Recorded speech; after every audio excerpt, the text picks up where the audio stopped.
Please note the views and opinions expressed by the hosts on this show are not necessarily the views held by the station. You're listening to Critical Mass Radio. Now it's our turn. Damn straight it is. Okay. Oh, what a day, what a day. It's amazing when, what do you call it? Oh yeah, the allegories start showing up in droves, all moments of now. I'm going to give everybody the heads up here though. We're going to have people fall off. Like, a lot of people. And, you see, anytime someone falls off, what I see is our table.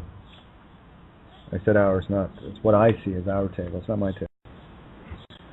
When I see people get up and walk away, generally in a huff, it's not them, it's their ego. It's one of the toughest things people have to accept. It's pretty easy for me. I mean, I spent a lifetime being wrong, so this was a no-brainer, really. Everything you thought you ever knew, everything you thought that ever mattered, everything you think, it's all bullshit.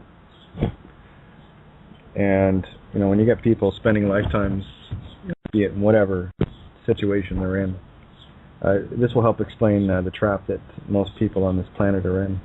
They get caught up in it and they just kind of go with the flow. And for me, it had to be something, what is it that would keep me wanting to play in this game at the level we were playing? And the only thing that really resonated for me was ignorance. And, just going through the motions of day-to-day life as it was indoctrinated into me and everyone else. Go to school, go to college, whatever the case may be, get a job, work for, 40 plus years, give 95% of that to the government, and then die, and they insult you with a stone with all caps on it that allegorically stated, "You never lived anyway, you fool." I thought that that's not my kind of game. So I dared to think a little different. No, that's fine for whoever wants it. They want to stay at it. That's fine. And then you got people that, like myself. I'm 49, right? I went through the luxury of having 35 years of my life ripped apart and stolen. Couldn't be more grateful, personally. Because I'll tell you, if that hadn't happened, sorry if I sound like a victim right now. Not. If that hadn't have happened, then I wouldn't be sitting here talking with you. Well, chances are I might be, but I'd probably still be pulling the same shit that... Sorry, I just saw a post. How many times have I torn Alex Jones a new one on this show, and co-host laughing along with me, thinking it was all fun, and I just post. Like, fuck's sakes, Tony. Right? Now he's promoting the guy. This is what I'm talking about. This is people that cannot let go of their illusions, delusions. That, but my whole life purpose is about this and that. I don't give a fuck what your life purpose was. You obviously weren't on the right one because you're still sleeping. If you're going along with what everybody else is doing, you're not being very original. I kind of like being original. Kind of like having my own thoughts.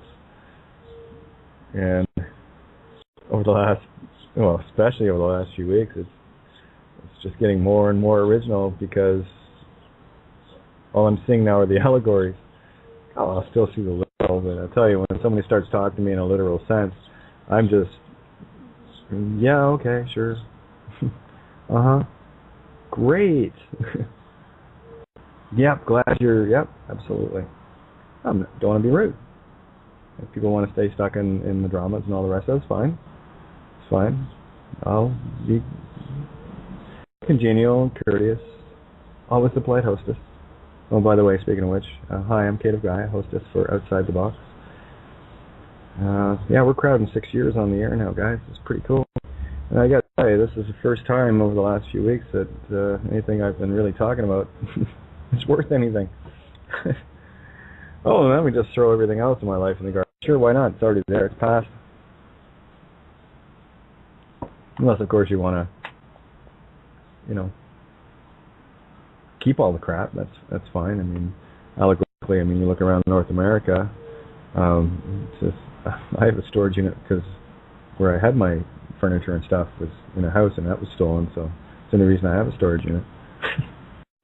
Just to keep the songs and the lyrics and photographs. It's the only reason at this point. Yeah, there's a few odds and ends. If I ever got into a place where I could set some of the stuff up, I'd be a very Spartan little pad, but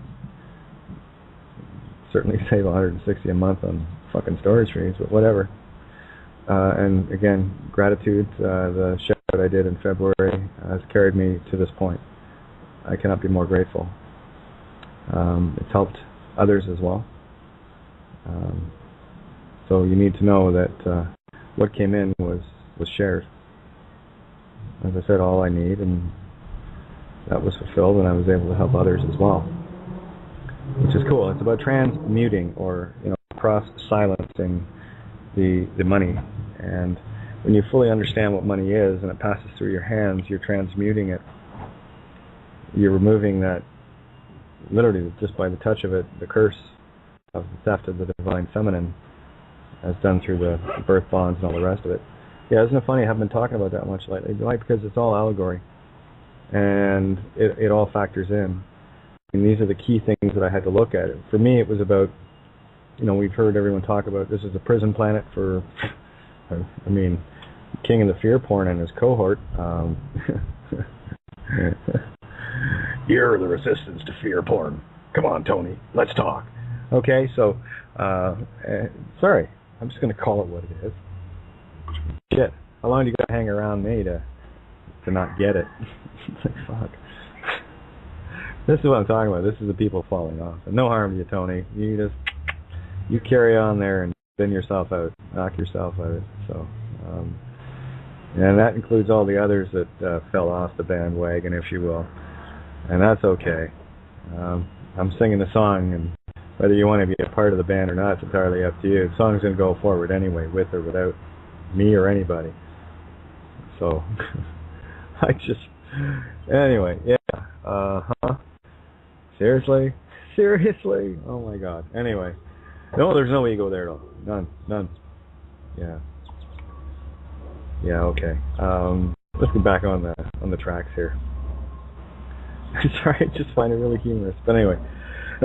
Oh, I'll probably get a message or something. I don't give a shit. Yeah, knock yourself out. Yeah, a lot of people that I deem to be very close to me have fallen off, and I only see that as the closer we get.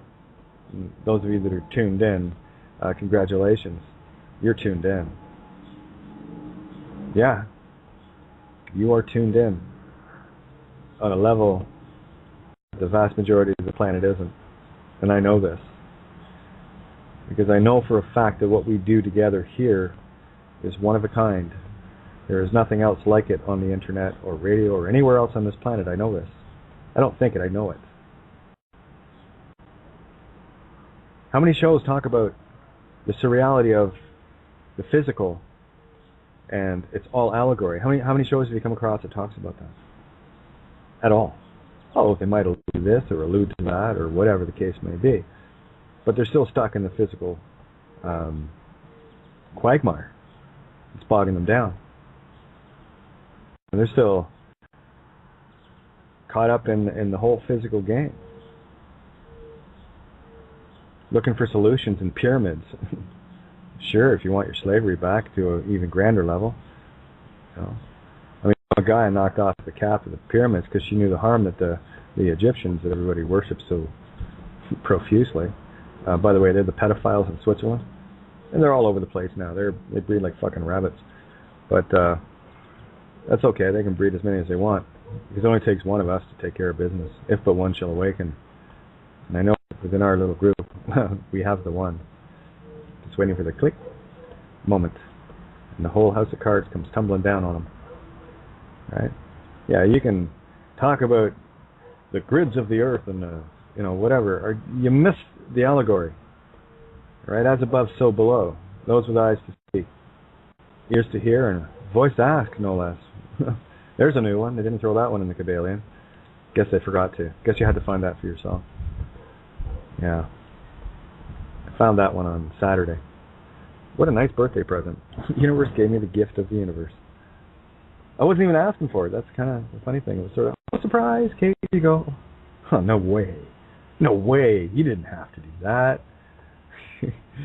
Okay, well, maybe I've been begging for it for whatever. But, yeah, we had a great show this afternoon with criticalmassradio.co.uk. Always great to be on the main page. Had a little internet issue getting online. Got on a bit late, so the show was just a little over an hour.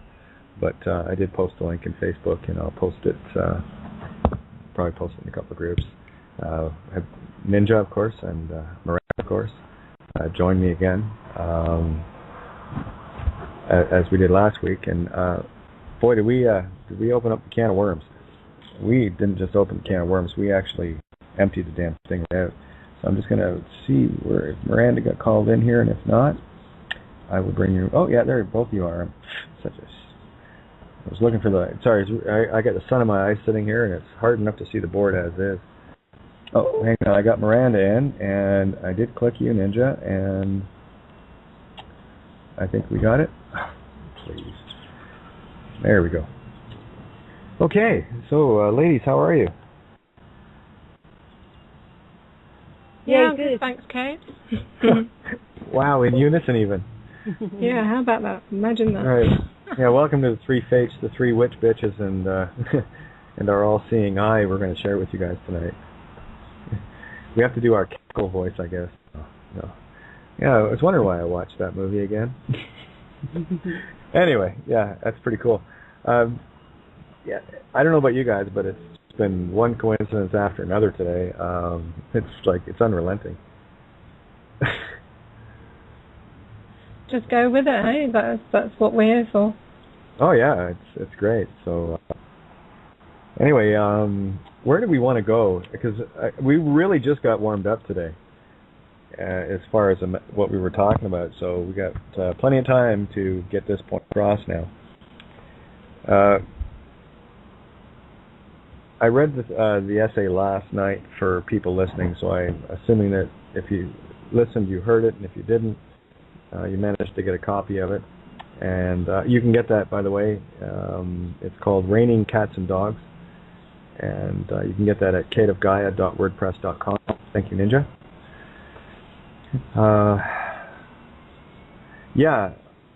Even reading it again, I read it today again on the air, and of course I had to edit it, which I did, so I read it correctly this time. But even today, it's just more stuff, jumping out. And as I was reading through it, when I was writing it yesterday, what was happening was I was getting so overwhelmed with ideas and concepts, and I just could not write fast enough. I tried, I really did, but there will be a couple more essays coming out of it. I was hoping to get to it today, but the internet thing kind of threw me off my center a bit. And so much for being a Zen master. Oh well, like who cares? Fucking gurus. Am I being cheeky tonight or what? Oh my god!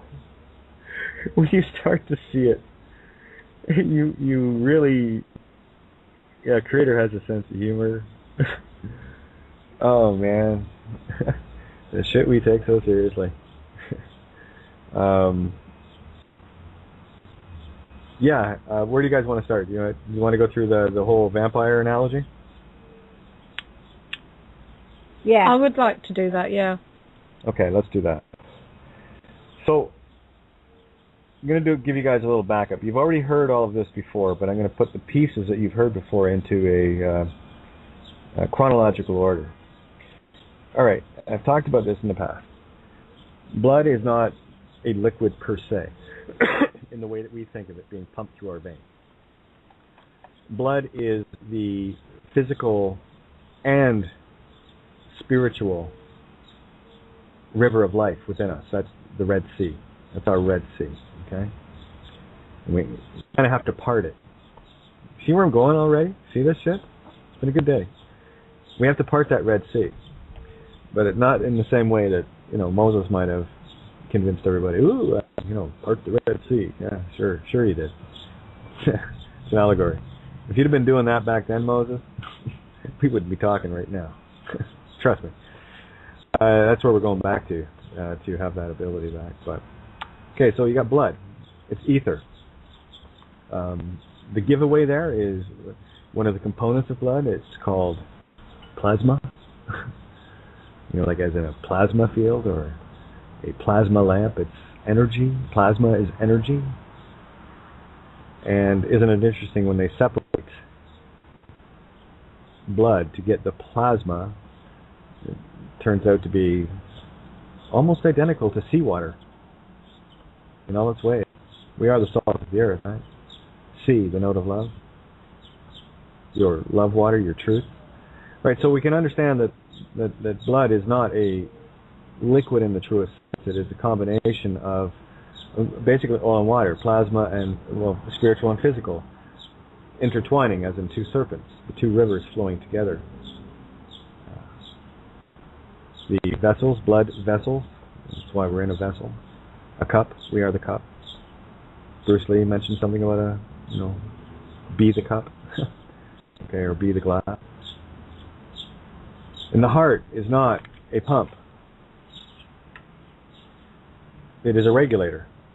It is a Merkaba. And depending on your essence of creation, you're either turning clockwise, female, or counterclockwise, male. You see, when you put them both together, that's when you get the two in one, right? The twin flame thing going on. Now, what that does is it just regulates the implosions. Your blood is imploding as it goes through your veins.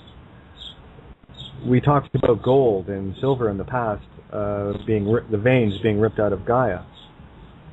So we have taken that living force, Gaia's veins, her ability to connect and flow.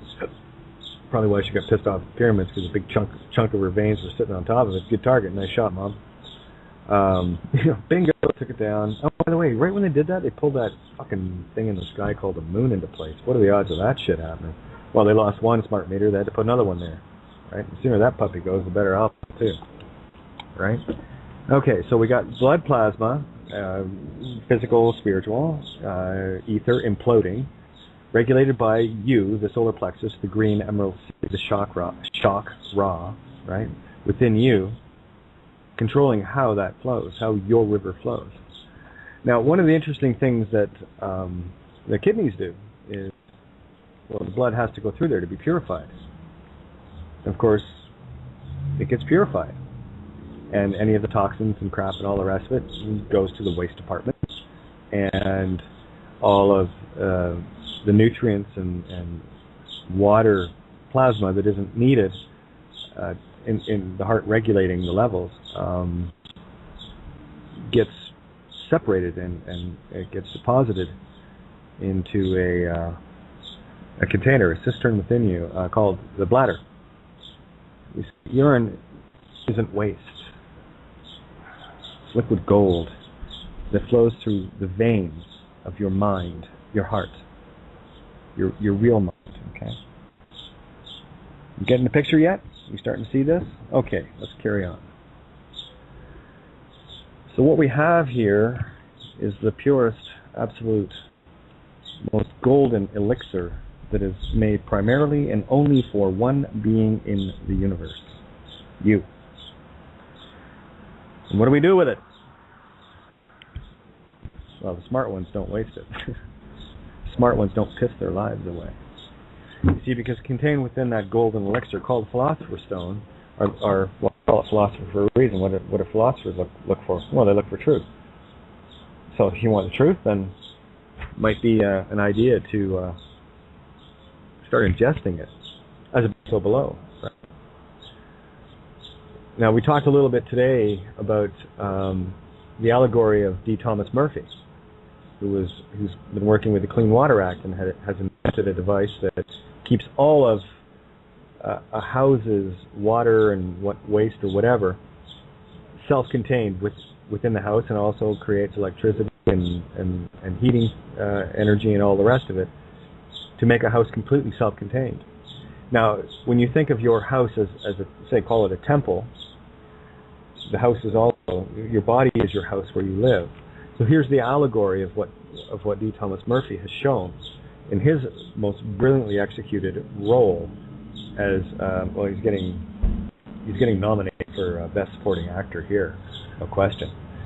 What he showed was the truth of what we need to do with ourselves, as above, so below, fractal, micro, macro. Everything is in everything is in everything is in everything, etc. ad infinitum, ad nauseum, up and down Jacob's ladder. So what Tom did, he showed that in the physical sense as an allegory. You are the house. You must be self-contained.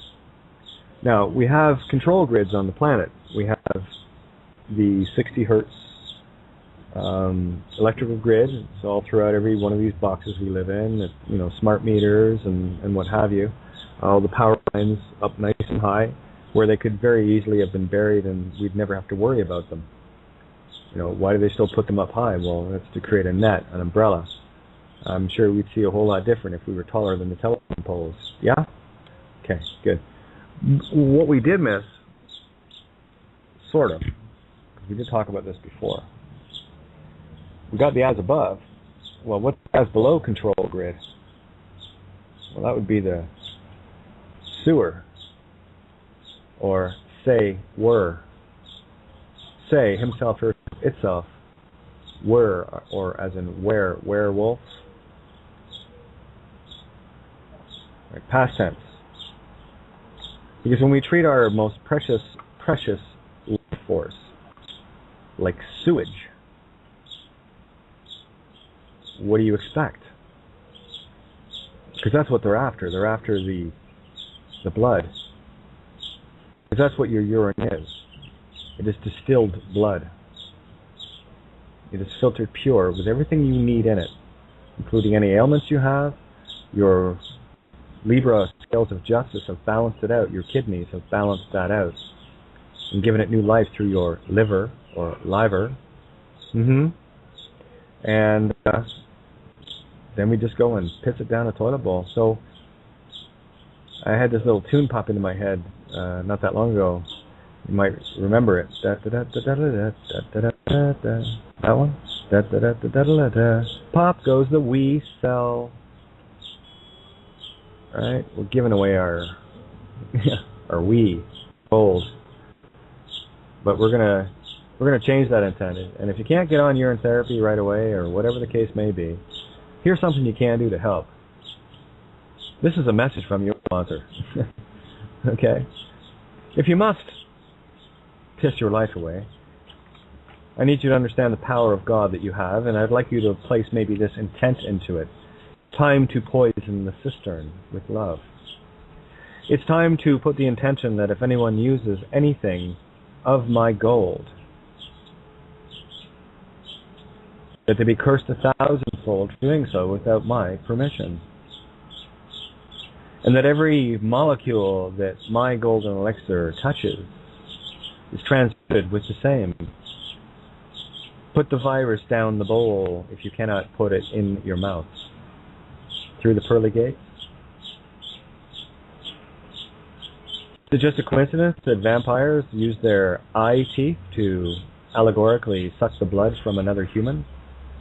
I don't see many pierce marks in the neck, so I think a really good way of fixing that would be to take the alternative. Another interesting thing to note, again, going back to the vampire allegories and what have you, the city of London, Dracos itself, they have dragons, yeah? Dracos, Dracula, dragon. City of London was the first city in the world to have a sewer system.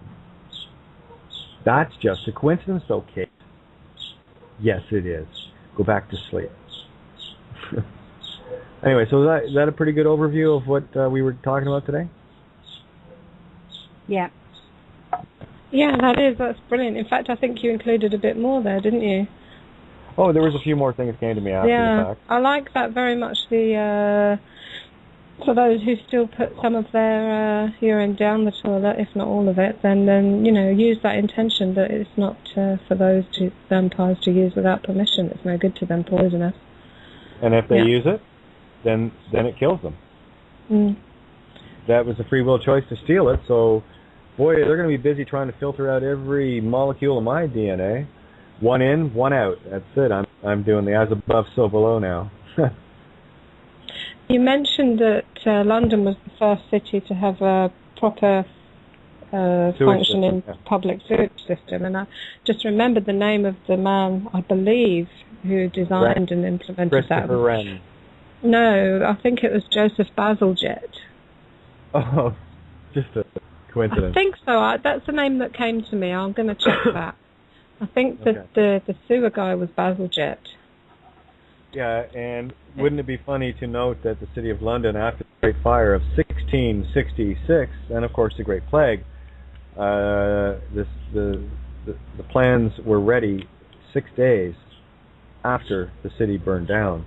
And I'm kind of curious to have a look at Christopher Wren's drawings, and of course the guy you just mentioned there, Joseph Bazalgette, to see if that was in fact when it was implemented. Because of course the plague... No? That was quite a few years later. That was... I've just looked online. Joseph Bazalgette was responsible for the creation of the extensive network of sewers in London. But we're talking Victorian period here, so this is sometime after the plans for London by Wren, much later. Yeah, I'm thinking it was well ahead of that. Well ahead of that. I'm following you. Well, that's possible, but that wasn't revealed. Yeah. Yeah, so that's why I'm mentioning that. I just thought it'd be a neat coincidence that Bazalgette was the one that was around the same time as Chris Wren, and they put the plans together at the same time. But my feeling on it was, and I forget when I crossed this, it just kind of resonated when the actual sewers were put in. But I believe it was around the time of the Great Plague, because they used that excuse, right? And again, these are just little things that are intuitively resonating, and I'm just following my heart. It's not a matter of being, for me, it's not a matter of being right or wrong. It's just trying to put things into perspective. And guaranteed, one of the joys of being wrong on occasion is you find a whole brand new trail. It's not just one thing you find. You find a lot of other things that are connected to it, and it opens up the umbrella of knowledge like even bigger, tenfold, thousandfold. There you go. And Miranda, you had done a couple of lexicograms today, yeah? Yeah, I'm still in the midst of. It hasn't quite come together, but it's coming together. I can do you a bit. It's a bit patchy, but I can do it. Well, that's fine. What about, do you have Raining Cats and Dogs handy? Because you kind of blew me away with that one. Well, yeah, I've started it. Raining cats. Oh. Raining cats and dogs. Raining goddess and god. Osiris and Isis. Anointing rain. Ancient stories. Strange Gnostic signs. Signet sing. Signet rings. Sign. Regis. Ignorance. Ignoring. Satan's grand trine. I, the container. I, the canister. Originate in a organ. There should be another bit in there, but I haven't finished it yet. And then coins are icons incognito. Yeah, there you go. And when you think of they talk about the all-seeing above the pyramid. Let's take it to the true one eye they worship, the mon eye, the mono eye, money. And the allegory that I see occurring in this cannot happen fast enough. So everyone that's clinging on to their 401k illusion and all the rest of the shit that goes along with it. Sorry guys, it's coming down. And the faster it does, the faster we get on with a better existence, unless you're really happy being under the yoke of your current masters. I talked a little bit about the truth and what it takes to actually stand in it. And here's the thing, if you've been hanging out with me for any length of time and you're not acting on a lot of the stuff that we've talked about, you're actually denying truth. And you might create a few problems for yourself. Troubles, as heart troubles. The Northern Ireland troubles, I had heart troubles. And that's why our upper right ventricle, the higher divine feminine, is the last remnant of the heart that still has the dragon's on it. City of London. The money, the goddess they worship, right, is the money, the Federal Reserve note. Every currency is pinned to it, which means that every living soul that is on this planet is pinned to it. And when that pin, that wrist pin or clinch pin gets pulled, and it will, it already is, it's done. If you can remember the movie, if you've ever seen it, the ghost ship at the very end, when the one lady of the crew escaped, she was the only one that did, and the ghost ship sank, all souls were set free.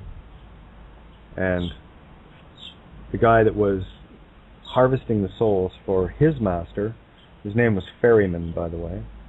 Of course, the little girl who helped out the lady in the show was called Kate. It resonated a lot with me. I mean, these are my clues, and I was paying attention. Right? But what happened was when the ship sank, the ghost ship finally sank, all the souls were set free. And the movie ended up with this lady being rescued, and at the shore, watching another ship, another passenger liner getting loaded, and as it turns out, it was her, the crew that was loading the gold that was the lure on the ship that had sank. Ethereal. It's all ethereal. It was the lure. It was her old crew that were doing the loading of it, and of course, that's just a repeat cycle again. Do you want to get caught in that loop over and over and over, or have you had enough? You have a choice here, boys and girls. We all have the same choice. The two roads are simple. One is the road of truth, and the other is the denial of truth, not lies. There are no lies. There's only the denial of truth. Those are two paths that we have, but there's still time to change the one you're on. Not much, though, I will say that. There's not much time, as far as this illusion is concerned, that I can see and feel. So when you deny the truth, you're actually harming yourself and harming everyone else around you. As I explained a bit today, again, these are my experiences. I mean, what the hell else am I going to talk from, right? This is what I went through. These were the things that I had to deal with in order to find what I found that I can share now and share even more. This is, I mean, honestly, every day I'm trying to think, how the hell can we top yesterday? And, well, we seem to do it every week or every day. You know, you guys show up and toss around some ideas, and the downloads happen, and holy shit, it's exponential. But what happened with me is going back a couple of years ago, when during my quote legal unquote research and what have you, because I was still in the quagmire at that point. What I discovered was that all loans, all mortgages, everything to do with the banks, based on the signature, was all fraud. I'd already twigged on the signature aspect then, because I knew what it was. It was the divine essence of intent, transmuted from me, the spiritual being, and my thought, my intent that I manifested in the physical by writing that name out. Right? That was, by my actions, I was known. That's why they want signatures, signet rings, seals. That's what they want from you. And all they have to do is get the consent. Contract's done. Over. Bye. However, the catch-22, the damned if you do and damned if you don't thing, for them is this. The whole thing was up in fraud anyway. And there's a greater court than the bullshit that you will see on this silly little kindergarten planet, especially for those silly little meat sticks, cops, judges, lawyers, and the rest of the moron ignoramuses that are so asleep. They don't get it. Well, they're too busy puffing up their chests and pounding on it and going, look at me, I'm a dead meat stick shortly. Right?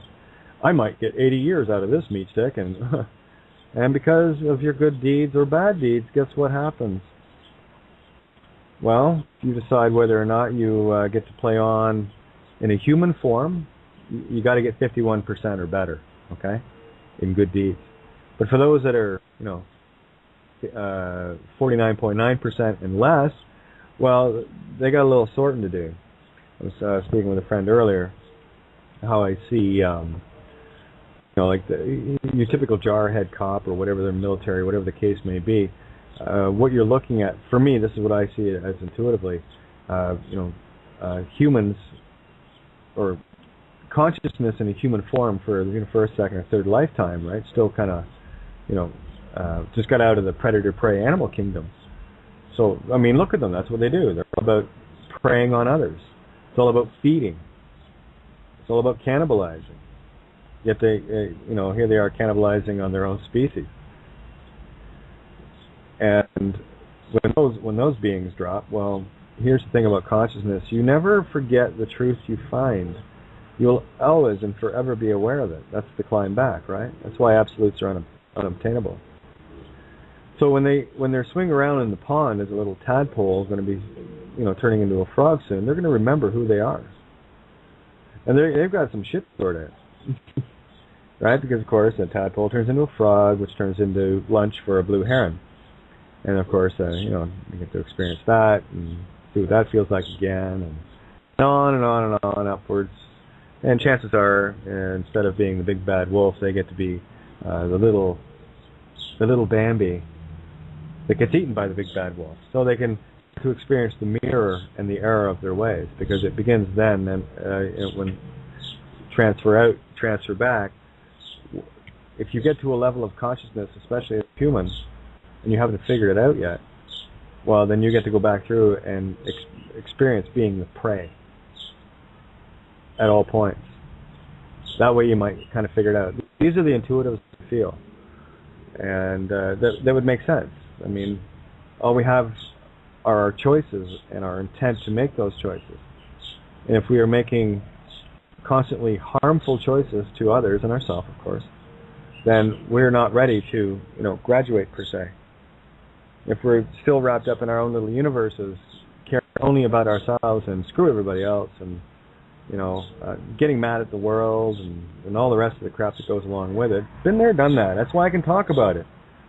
This is anyone that still has an ego in the holier than thou concept. No.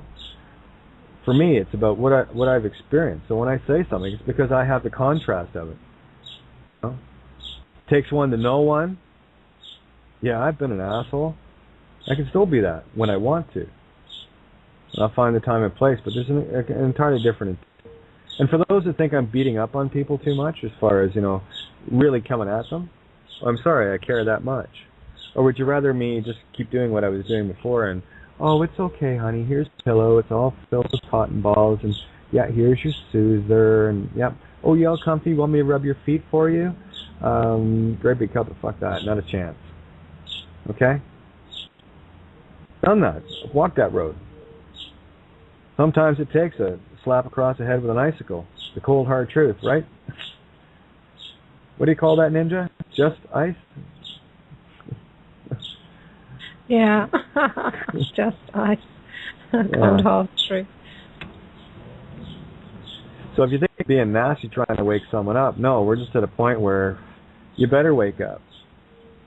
And I better feel like I've done everything I possibly could to do that. And I don't care if you want to shoot the messenger all you want. If you want to get caught up in any sort of emotion with anything that I'm sharing, that's your ego. It's got nothing to do with the message. You're missing the message. Duh. Only the ego can get offended. Only the ego can look at things emotionally and not, look at it and miss the message completely. Right? Focusing on the emotions, there's nothing awake in that. I'm sorry. Emotion, no motion. Okay? So, go ahead, say what you want. Knock yourself out. If it makes your ego just go click, click, click, then that's great. I'm happy for it, and enjoy your next round trip. It's completely paid for, promise. Or would you like to shift this into a little bit better, reality? That's what I'm looking at. Call me selfish. I want bliss and abundance and all the things that we're supposed to do as created gods. Also need the contrast on occasion. That's probably why we play this silly game at this level. yeah, this really sucks. I'm going back to bliss and harmony and the rest of it. And I can handle boredom more than I can handle this, right? And that's the thing. The more bored we get, the deeper we have to go down in the rat hole. So we hang out on places like Gaia prison planet, where the asylum's run by the inmates, literally. If that's your thing, you want to play meat stick game after meat stick game, for eternity, and look forward to dropping bodies every lifetime and living with that and all the rest of it. That's good. I'm glad. I'm really, really happy for you. I think that's really, really noble of your ego to want you to do that. And I think it's noble too for all the rest of the ones that are, former tadpoles that are coming up that you're going to have to deal with again. That's nice of you to want to help them. And take another shit beating. Awesome. Well done. Me, I got other plans. How about you two? Miranda, Ninja, you got other plans? Yeah, I can think of a few. Great.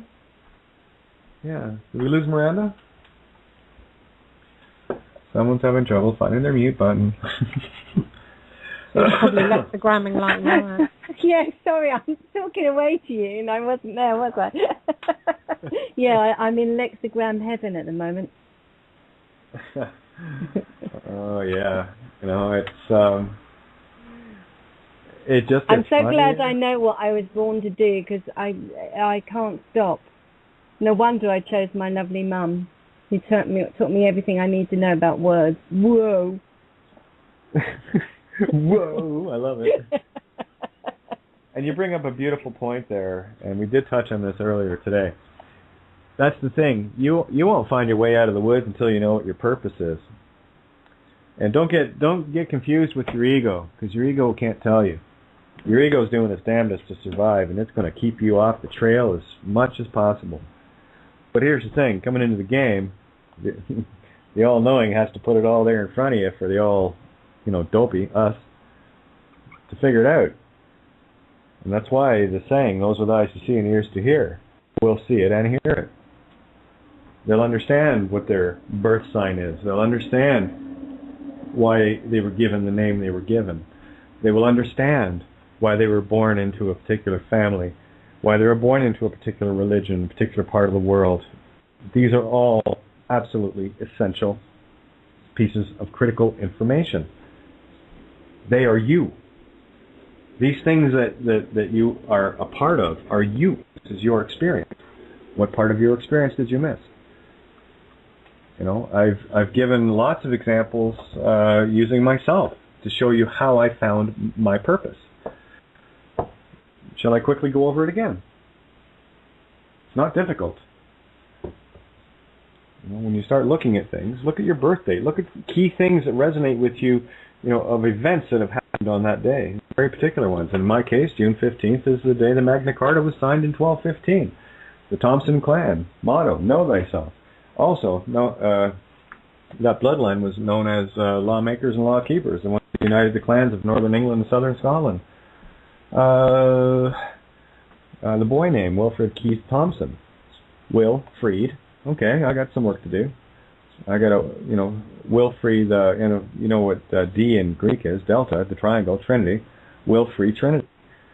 And of course, Keith, the key of Theos, key of God. Of course, Tom being a drum, and son.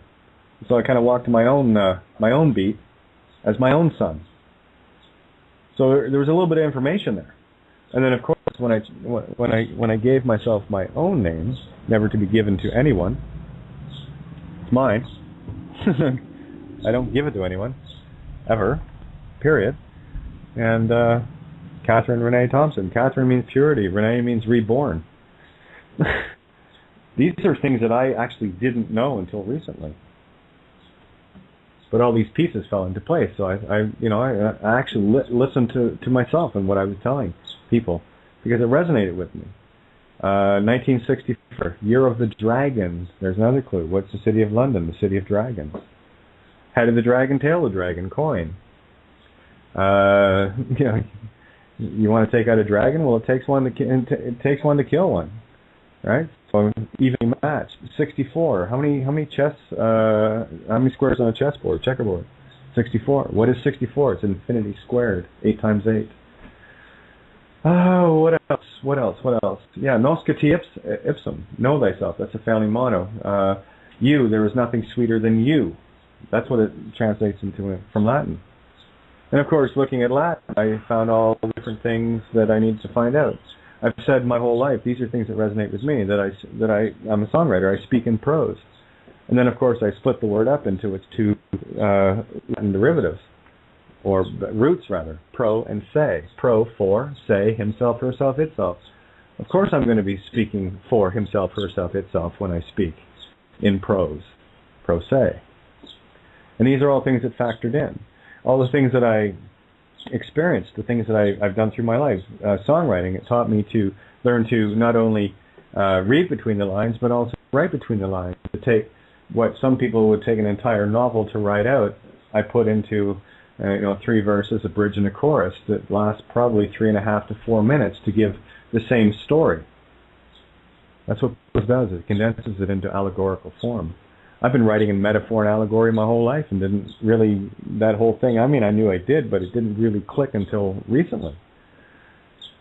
Why was I a pilot? Why did I take up diving? I mean, all of these things factored in as far as, I know the situations with people that were around me and where they have ended up, and everything that I have done, every choice that I have made matters. For example, my daughters are with my ex-wife right now, who is with my ex-best friend. So I even found solitude there by being the first kid to walk up to this guy when he arrived at the school as a brand new kid from another city. I was the first one to go over and say, "Hey, how's it going? Welcome to the class." Go figure. My lessons have been, they're getting clearer and clearer. It's like one of my terrible habits is helping people that need to be, quote, rescued, unquote, when they're not actually need to be rescued and they need to fall flat in their fucking face. Okay? All right? Because every time I do, I tell you, every time I do, I got a brand new set of steak knives in my back. I got a few spoons and forks because the gash has got a bit big. They could shove those in too. So I got a full set of kitchenware. Okay? So I stopped doing that. Because when I go out of my way, here's the irony of it, guys. It's the good thing to do, but it's also the evil thing to do. These are more glaring lessons about the same thing. There is good and evil in everything. I go out of my way to help somebody, and I end up being hit for it. Or they end up, stealing my partner. That's happened a couple of times recently. With people I deem to be friends. These are my friends. The deceivers will be everywhere. And the tests will abound. And if you can see what the tests are, you can pretty much handle anything. Because you know what they are. You don't take it emotional. You don't get all, ooh, well, don't be so mean to that individual. Ooh, you sound like you're in a bad mood. I don't give a fuck what I sound like. Don't miss the message because the messenger might not be in a top form. Sorry, I don't mean to be fucking unperfect every day. I do get a little fed up saying the same things all the time to the same fucking egos. Does that work for you? Works for me. All right? And if anyone's offended, it's not you. That's your ego that's offended. I just helped you spot it. That's all. You can call me anything you want. Seriously. Now think about it. Think of the rationale. Here I am, a two-spirit, Gemini. Okay? More clues. What is a Gemini? So I look at my sign there. Yeah, that works. It's male and female. Castor and Pollux, boy and girl. Abel and Cain and Abel, boy and girl. Yet the whole system has taught you that they're, Romulus and Remus. Romulus is a boy, Remus is a girl. But they'll teach you that they're all boys.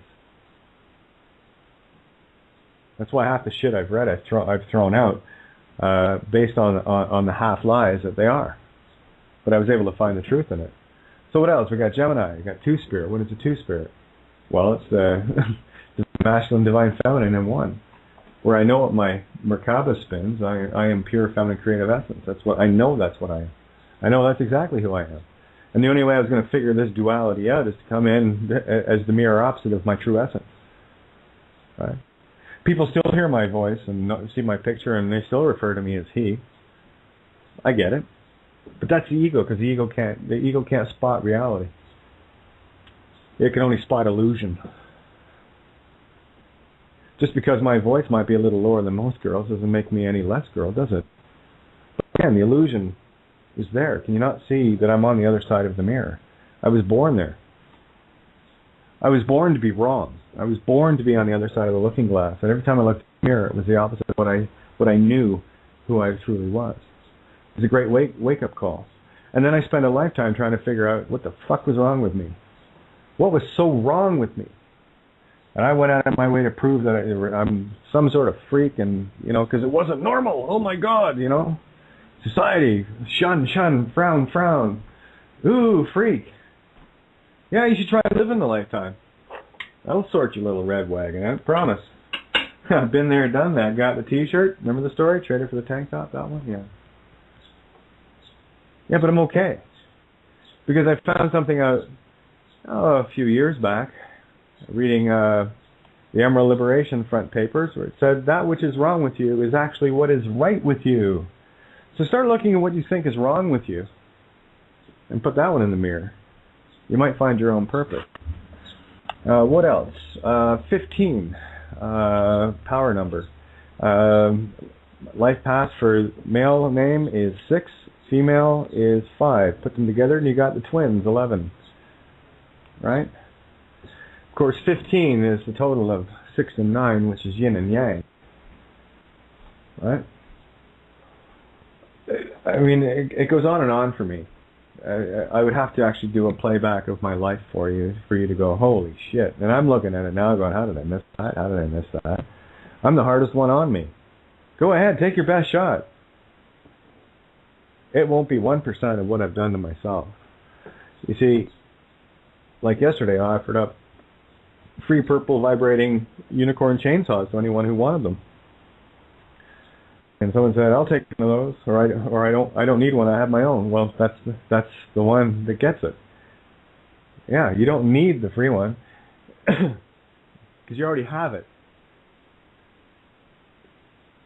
It's just a little test to see who was outside of themselves, who was still looking outside, and gosh darn, nobody was. Everybody got it.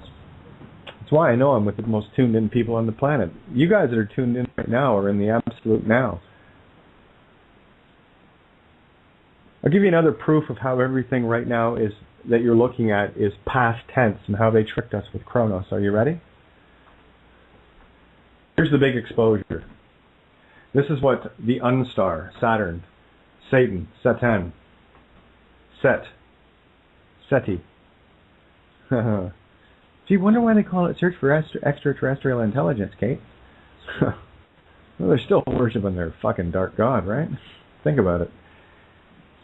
What was I just saying there? I want to go. See, that's the problem. I get so many things coming at me. Here's how we're in the past. Have a look around you. Look, if you're indoors, is there a wall across the room you can look at? And if so, look at it. And then you're going to ask yourself, are you seeing that wall as it is right now? And if you answer yes, I'm going to call you an idiot. I'm going to call you a liar, because light travels at 186,000 miles per second. And the reflected light off that wall, although it's just a minuscule, absolute minuscule fraction of time, still took time, so you're still seeing it in the past. Because the only light that is in the now is you. Only at source can you have no time. Your 0 point is you, your heart, your greenest of green Emerald City chakras, where that little tiny point of light, you, consciousness, resides. You are at the center of your Makaba, the center of your universe. That is the only place where time does not exist. And that's why I was saying yesterday, and maybe the day before as well, I think I brought it up on Saturday night. If you want to get into the pre-sent, if you want to get ahead of their clock, it's easy. Now that I can see the concept, I can explain it. I have eyes to see and ears to hear. So universe, all that is. What do I need to see right now? And then, of course, you're now in the pre-sent. Because when you're asking that question, all these things that appear after you ask it, were they not before that moment? They had to be, if they showed up after it. They already had to be in place in order for you to see what is real. There is no time. There is none. It's an illusion. Because in order for something to materialize in front of you after you ask for it, means it was already there before you asked. Oh, that's getting heady, Kate. That's like a real mindfuck. Absolutely it is. Go ahead, argue with it. I tried. I lost. I do that. I argue with myself. Not out loud or anything, but I go, no, it can't be. You know, but the thing is, it felt right. I have to try to negate it, because if I try to make myself right, I have a vested interest in what I would perceive to be the truth, and that's how egos get created. If you have a preconceived notion of what the truth is, instead of just perceiving what it is you're observing, you're tainted. You've got ego working. So I go out of my way to be wrong to destroy the ego. It doesn't even show up. Little bastard sitting in his cage right now, fucking starving. Anybody want to play? He's see it, whatever it is. 3 heads, right? So it's one of each, right? Himself, herself, itself. He's hungry. Anybody want to offer some ego treats? No? Didn't think so. Okay, so where are we here? Wow, an hour already. Man, today flew, eh? Like this afternoon? I guess I'm talking to myself now. No, it's been a whirlwind today, completely and utterly. Exactly. No, I'll wait. You guys, man, I'm I'll just thinking keep going. this whole month has been a whirlwind. It's already gone past the middle of June, and I'm still in April. Yeah, no kidding, eh? I don't know what's going on. And moon goes into Scorpio tomorrow, and we've got summer solstice and the full moon as well. So there's a lot going on. Oh yeah. Well, this baby's coming down. That's all I can say. Yes, absolutely. The Kit Kat gloves come off and stay off. Absolutely, Bindi.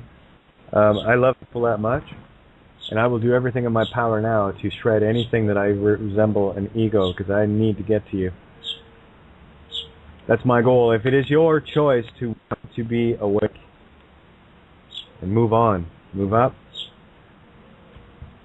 then you won't see it as anything but a blessing. I wish I had someone years ago doing this to me. Something and someone I could bounce back and forth off. Then it wouldn't be perfect. The game wouldn't be perfect. Right? Oh yeah, I was talking about the Adjustment Bureau again today. I watched Cloud Atlas again last night, and it's just mind-boggling. It's just mind-boggling when you actually get the gist of what's really going on in that movie. But the Adjustment Bureau, another form of an allegory, just to show you.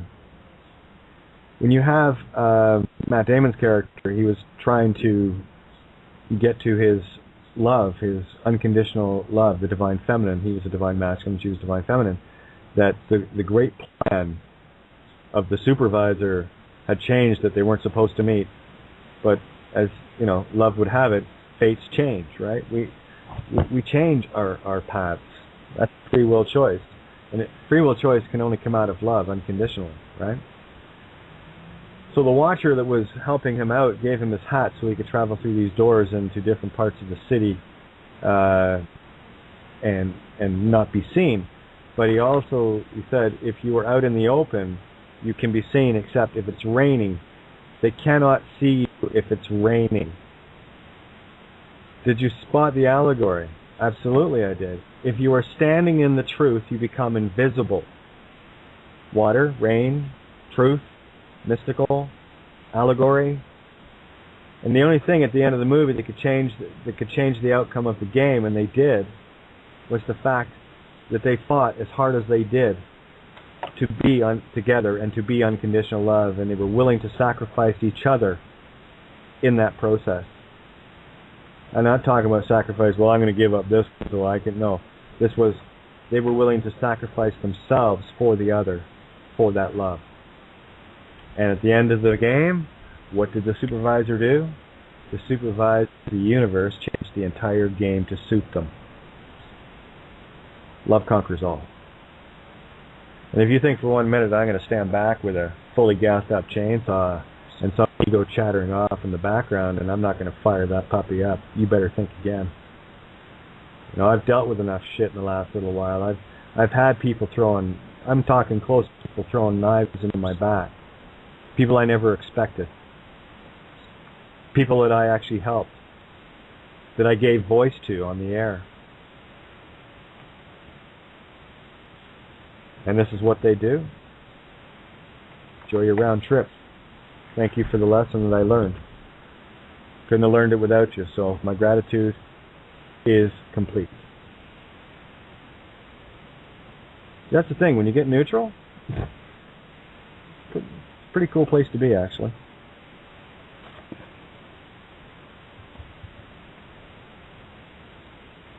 Yeah, pretty cool place to be. I think if the only thing that's ever going to ruffle my feathers is if anyone ever comes at me with an ego to question my unconditional love for you. That's not just slapping a gift horse in the mouth. That's hitting it with golf cleats on, the old style with like nails, those ones. So expect a little vroom vroom out of the chainsaw, right? Be a couple of cuts made. One to take the pedestal that you seem to want to put me on, because egos will only attack those it seems stronger and greater. And then, of course, the ego is the only thing that will stand there and try to defend itself, and just with justification. Right? It's no defense required. The only thing I'll offer up is a little playtime. Keeps me in practice. Keeps my chainsaw blade sharp. And I'll poke, and I'll poke, and I'll poke. Right. Yeah, here's what it sounds like when I'm poking an ego. Poke, poke, poke, poke, poke, boom! And that's what I do. Because here's a fact. No one likes the truth. It's not comfortable. Like the one quote I saw, something along the lines, truth is like an arrow. It's going to hurt a little. You know, I got a full quiver, full of quarrels. That's what an arrow's called, by the way, a quarrel. Quivers and quarrels, boys and girls. Quivers and quarrels. Are you going to stand a fist fight? Are you going to still play in the Whore of Babylon game and carry out the head, or are you going to get busy and stand in your own Vesca Pisces? Become your own obelisk. That's the allegory. You have to be your own intention, standing in your own creation. And what are we dealing with here? Idols and icons. Pharaohs and rapists. Thieves, plunderers, murderers. idol worshippers, all manner of government, politicians, monarchies, religions. They're worshipping the idol. They're stuck. They're stuck between the legs of the whore, and they can't get themselves out. They're having too good a time.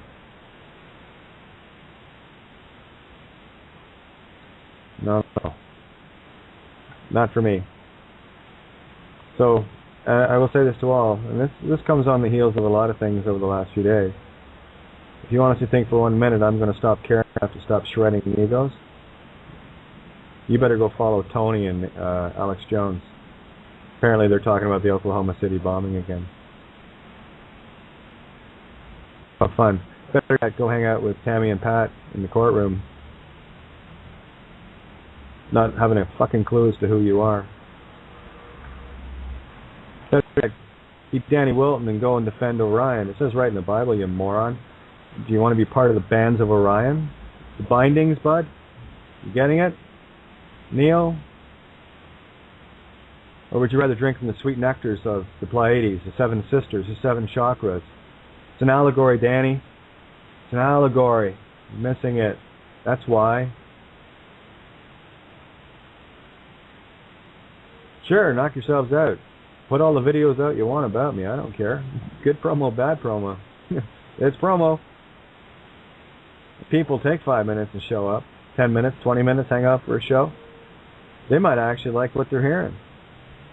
But you better be ready to swallow a lot of truth. You better be ready to look in that mirror like you've never looked in it before. And you better be ready to stand in it too. Because I'll tell you, the you you're about to meet, you're not ready for. I promise. The world you're about to create, you're not ready for. That's the leap of faith. I wasn't ready either, but boy, am I ever glad I took that step. Because I get to stand here and go, fucking cool. We got this game. What we do. Don't wait for me to come and save. Because I ain't gonna. No, don't be putting me on any pedestal thinking I'm some hero or whatever the case may be.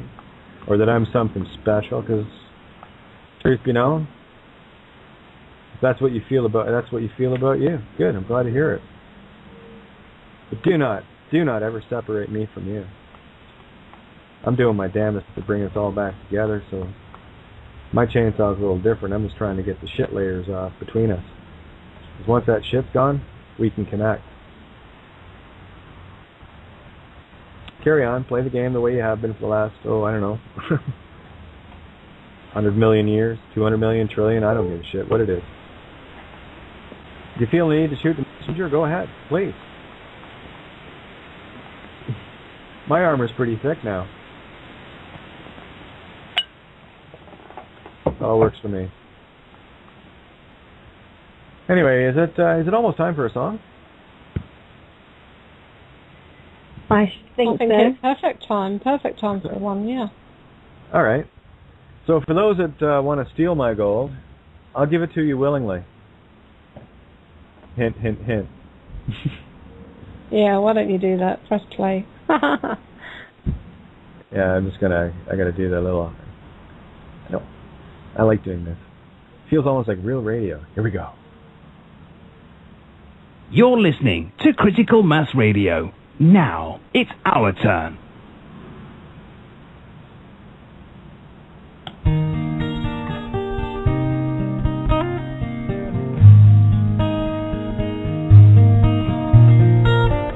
I've never seen before my eyes this dream. I've never known what makes this child to see. Like tears from a mountain pouring gently to the sea, a curiosity. Will you dare to touch my soul? Is love so frail that we can't hope to be more than we are, more than our hearts hearts can see. And if for any reason on this field of broken dreams we stand to lose it all, then for you, yes, I do it willingly.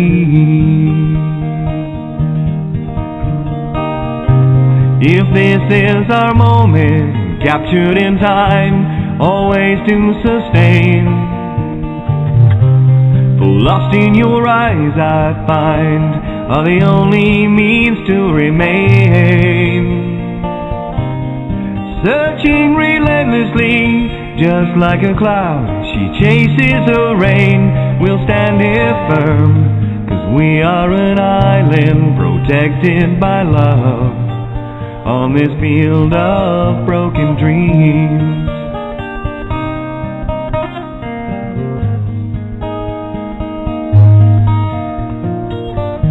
It's never clear, this path of destiny. That's why we're here, to find our need to be. Elusive as a rainbow, we can try to steal the gold, but she'll give it willingly. Will you dare to ask her all? We'll find a way, we must believe in us. There'll come a day we'll soar, and when it does, the sky will have no boundaries. I will challenge every sea. I will never lose this dream. 'Cause for you, yes, I do it willingly.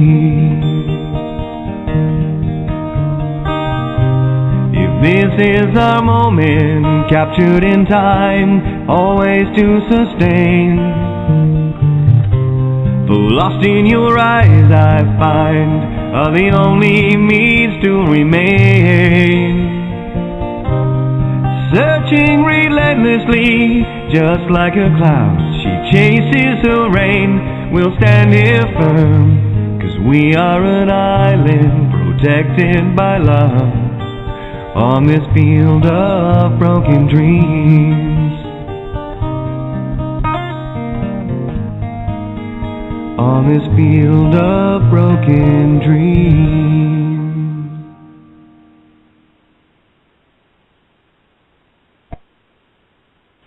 Okay, well, I did try to hit the... You were listening to Critical Mass Radio. Now it's our turn. Oh, yeah, that's funny. I can actually do that myself. Huh, imagine that. What are the odds? Kate, I've done a little bit of a lexigram for the ego bit. Oh, okay, please. So this again is from Raining Cats and Dogs. Okay. Ego doesn't get it. It is anger. It is rage. It gets angrier and angrier. It is Satan. Ego is a sin. Get ego gone. Go, ego, go. Ego is a gangster raging against God. Ego is a trigger. It ignites. Ego is a stinger. Ego is ignorant. Do not stand in ego. Cast it into God's creation, into God's reign. Not much there at all, is there? Yeah, I thought you were going to have a good one. I love letters. It is a love letter. It is a love letter. Absolutely it is. See, and that's the thing. I really need people to get this concept. When you become aware of it, when you finally realize a truth, you can't put it back. That's Pandora's box. That is the knowledge of good and evil. And that JC fella, you know, the Jesus and his crew, yeah, he told you that too. Right? With the knowledge of good and evil, you too are gods. That's the only thing that this whole game was afraid of. We, the innocent little 12-year-olds, thought they could dupe us. Good luck. Guess they picked on the wrong pack of bitches, huh? There you go. And again, for me, it's got to be fun. If it ain't fun, I don't want to play, right? So don't confuse my comedy with arrogance. It's not. It's just funny. Oh, sorry. Just thought back of a few things I saw today, and how typical, how absolutely bloody typical. Just when you think you know a tiger by its stripes, it turns into a leopard. What are the odds? Well, I got to tell you, and I think I can be pretty open about this one. You tune into this show, you know exactly what you're going to get. And the truth is, you don't know what you're going to get. Right? You asked me this morning, Miranda, what I thought of, or what I was thinking of, or it might have been Ninja, or both of you probably did, actually, what the topic was. What did I say? It's pretty much along, well, I don't know, it'll be what it is when we get there. Just show up and see what happens. Right? That's what I do. That's, we can seem to fill a couple hours, no problem, every single night, and then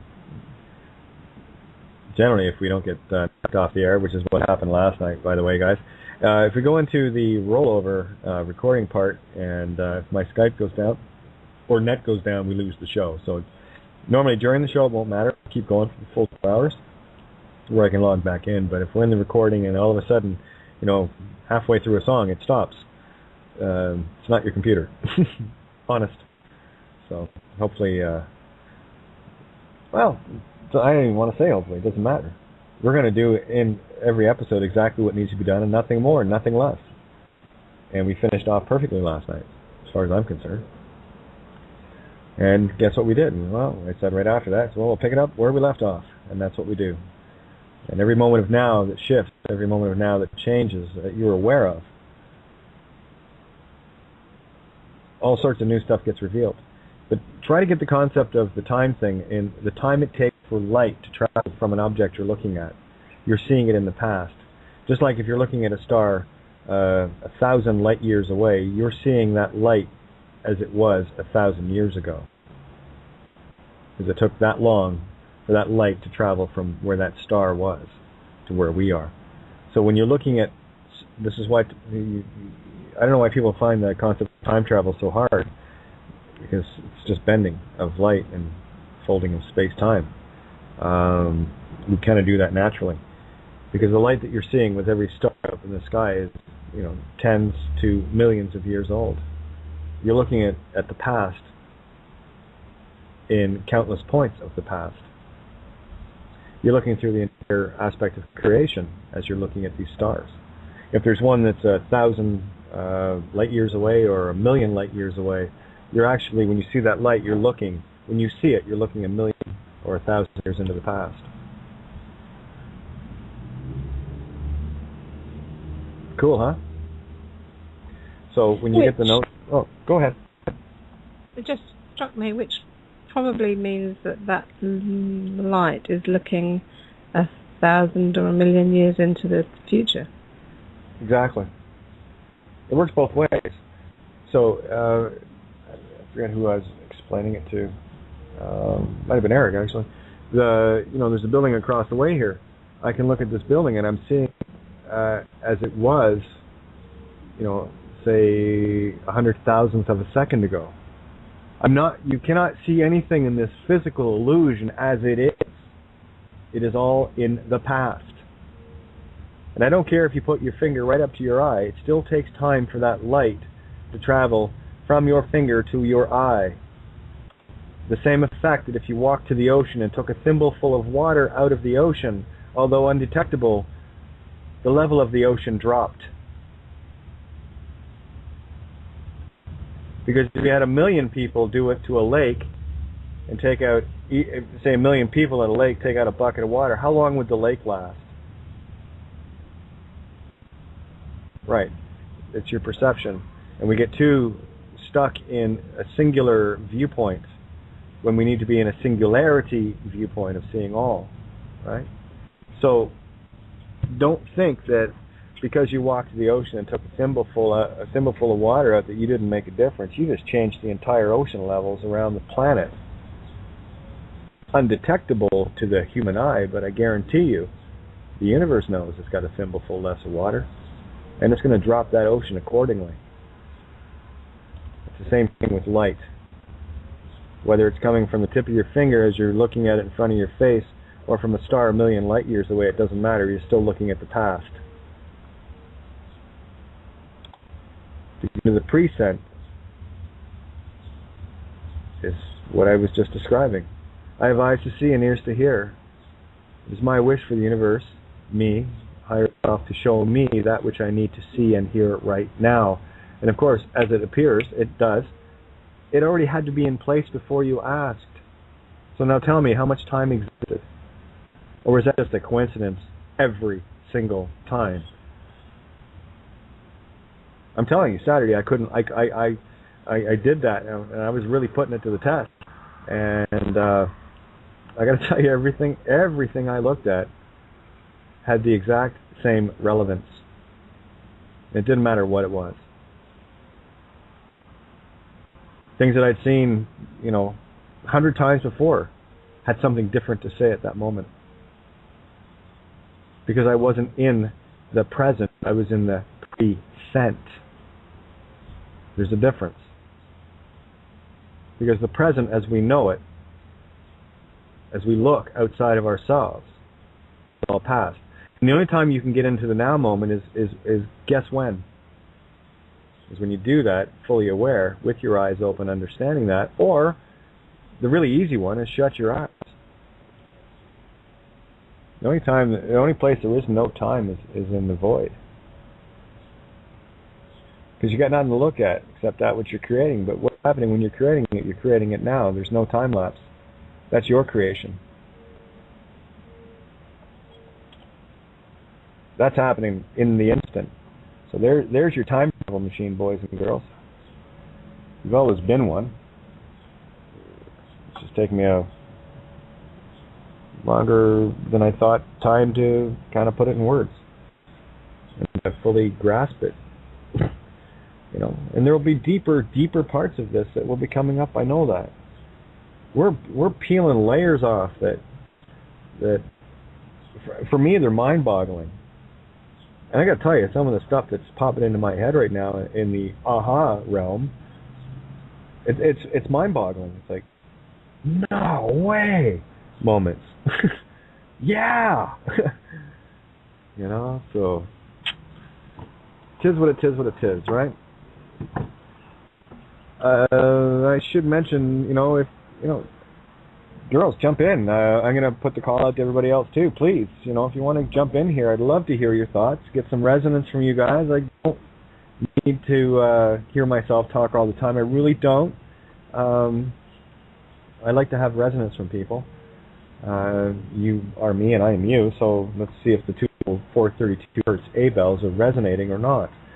All you have to do is hit 1 on your keypad, of course, and on Skype, open up the dial pad and hit 1 on that. And great big thank you, by the way, Ninja. The little package, I haven't seen it yet, but the package you sent arrived. And Susie, got yours last night, actually. It came yesterday, but I didn't get it till late last night when Eric got back. So I just want to say a great big thank you. And the other little thing that you sent along as well, that is definitely going to help more ways than you can count. And I've had a few people ask in terms of help. And of course, I went to the school of Amanda Palmer, the 8-foot-tall wedding lady. crazy ass, beautiful musician. I touched on this last night about value. And the thing is, when you have a gift, and it's like riding a bike, it's like something, it just comes natural to you. I'll speak for myself, but I'm sure a lot of people that do things that just come natural to them, that other people go ooh and ah at, kind of go, yeah, whatever, it's just kind of what I do, and you don't put any value on it. And I can't there's no words. Even now I have a hard time, but though there are some that have asked if they could help, and yeah, it's appreciated. I hate asking, but this is one of my lessons. This is one of the things that I have to get through, and it really is about putting value on myself and understanding that the things that I do, although I fluff off as just what I do, I do something that others. I mean, there are others that do what I do. I just kind of do it my way, and they do it in theirs. And if there is any value to it, if you do want to help, you can. I have one means of connection, and that's Vicky. Victoria or Coleman.Victoria@gmail.com, and that's COLEMAN .Victoria VICTORIA @gmail.com. Coleman.Victoria@gmail.com. So there you go. And yes, I will put something on Facebook. Thank you for asking. And I'm doing my best to learn how to ask as well. So bear with me. Every little bit of help definitely helps. And I'm going to kind of open up to the little chat. MJ last night was very helpful, and of course Ninja and Miranda, and just talking some things over. And she, so by all means. Okay. And I'm going to have to move the car in a sec. Timing is always everything. But there you go. So hopefully I did that. I just see my biggest fear is I never want to come across as this is something I do to make a living. I don't. I can't. Everything I do, I have always given freely. So at the other side of the coin, well, and if it is worth something, then I will ask freely. And my gratitude for the way you guys helped out before was incredible. You got me back on the road. Storage unit was covered up until now, and gave me a little gas money and, of course, some food money. And I was able to help a couple other people out as well. So thank you. Thank you. It's pretty good, February to now. I tell you, I live pretty frugally. Trust me. There's not a... Yeah, it's funny. When I think back to the days of making $2,000, $2,500 a week, and I was able to help a lot of people that way too, right? And for me now, that was all just so meaningless and so worthless. That's why the gratitude's there. So now I can put on another song and go move my car, or let you guys take the floor. What do you want to do? I'd prefer a song because I'm not really in the flow for talking right this minute. All right, well, I'll throw the tune on, and if for any reason I'm not back at the end of the song, then you guys grab the help. Then we'll figure it out. Yeah, just kind of do your thing. Like I always like to say, it's just a phone call. Okay, so I'll throw on the one that we tried last night and got cut off at the end of it, because this is what you really are, and this is what you really are to me.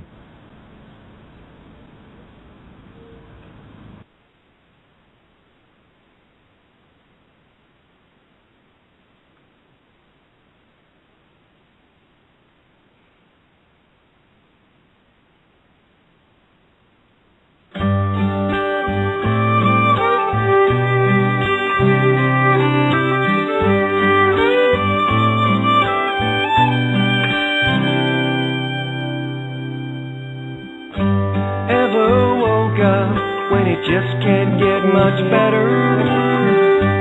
Feel the sun on your face even when it's rainy weather. When nothing matters, just as long as we're together. You're the sun to me. You're the sun to me. I can't remember ever feeling like I'm feeling. Head in the clouds all day got me flying, got me reeling. and there ain't no way my heart can be concealing. You're the sun to me. You're the sun to me. And I find just a little bit more and more each day. Another reason that'll settle in. I know I found my way. All I had to do was look far enough to see.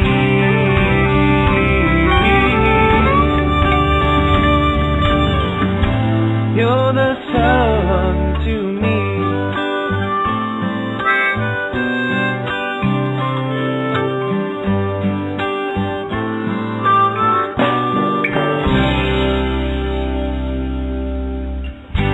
And I got my reasons, but they won't need explaining. Why I smile all day, even though it's always raining. 'Cause you're the one thing that is constant and sustaining. You're the sun to me. You're the sun to me. And I find just a little bit more and more each day. Another reason that'll settle in. I know I found my way. All I had to do was look far enough to see.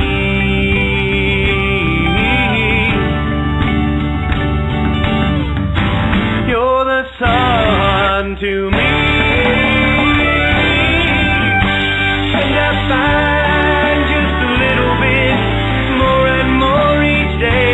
Another reason that'll settle in. I know I found my way. All I had to do was look far enough to see.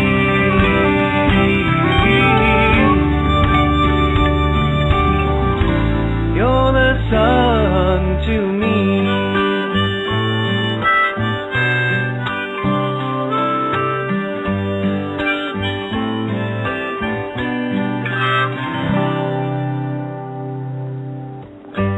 Ever woke up when it just can't get much better?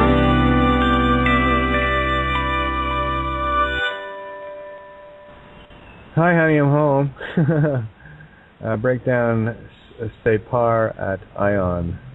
Oh, separation. Well, why Josh? You already broke it down for me. Say himself, for self, itself, by. We can go letter by letter here, but at. Let me see. That would be the dark in the mirror, so it's light, love, Io. It's goddess Io and mine. Yeah, so there you go.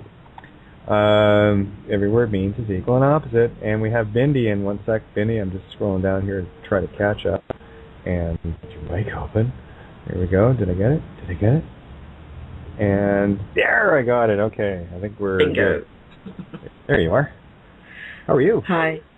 I'm okay tonight, actually. I'm pretty strung out on Wii. Yeah, no kidding. Doing it now for day 11, and 11 is my number, so... Whew. Wow. The downloading is all pictures, mate. The best kind, eh? Yeah.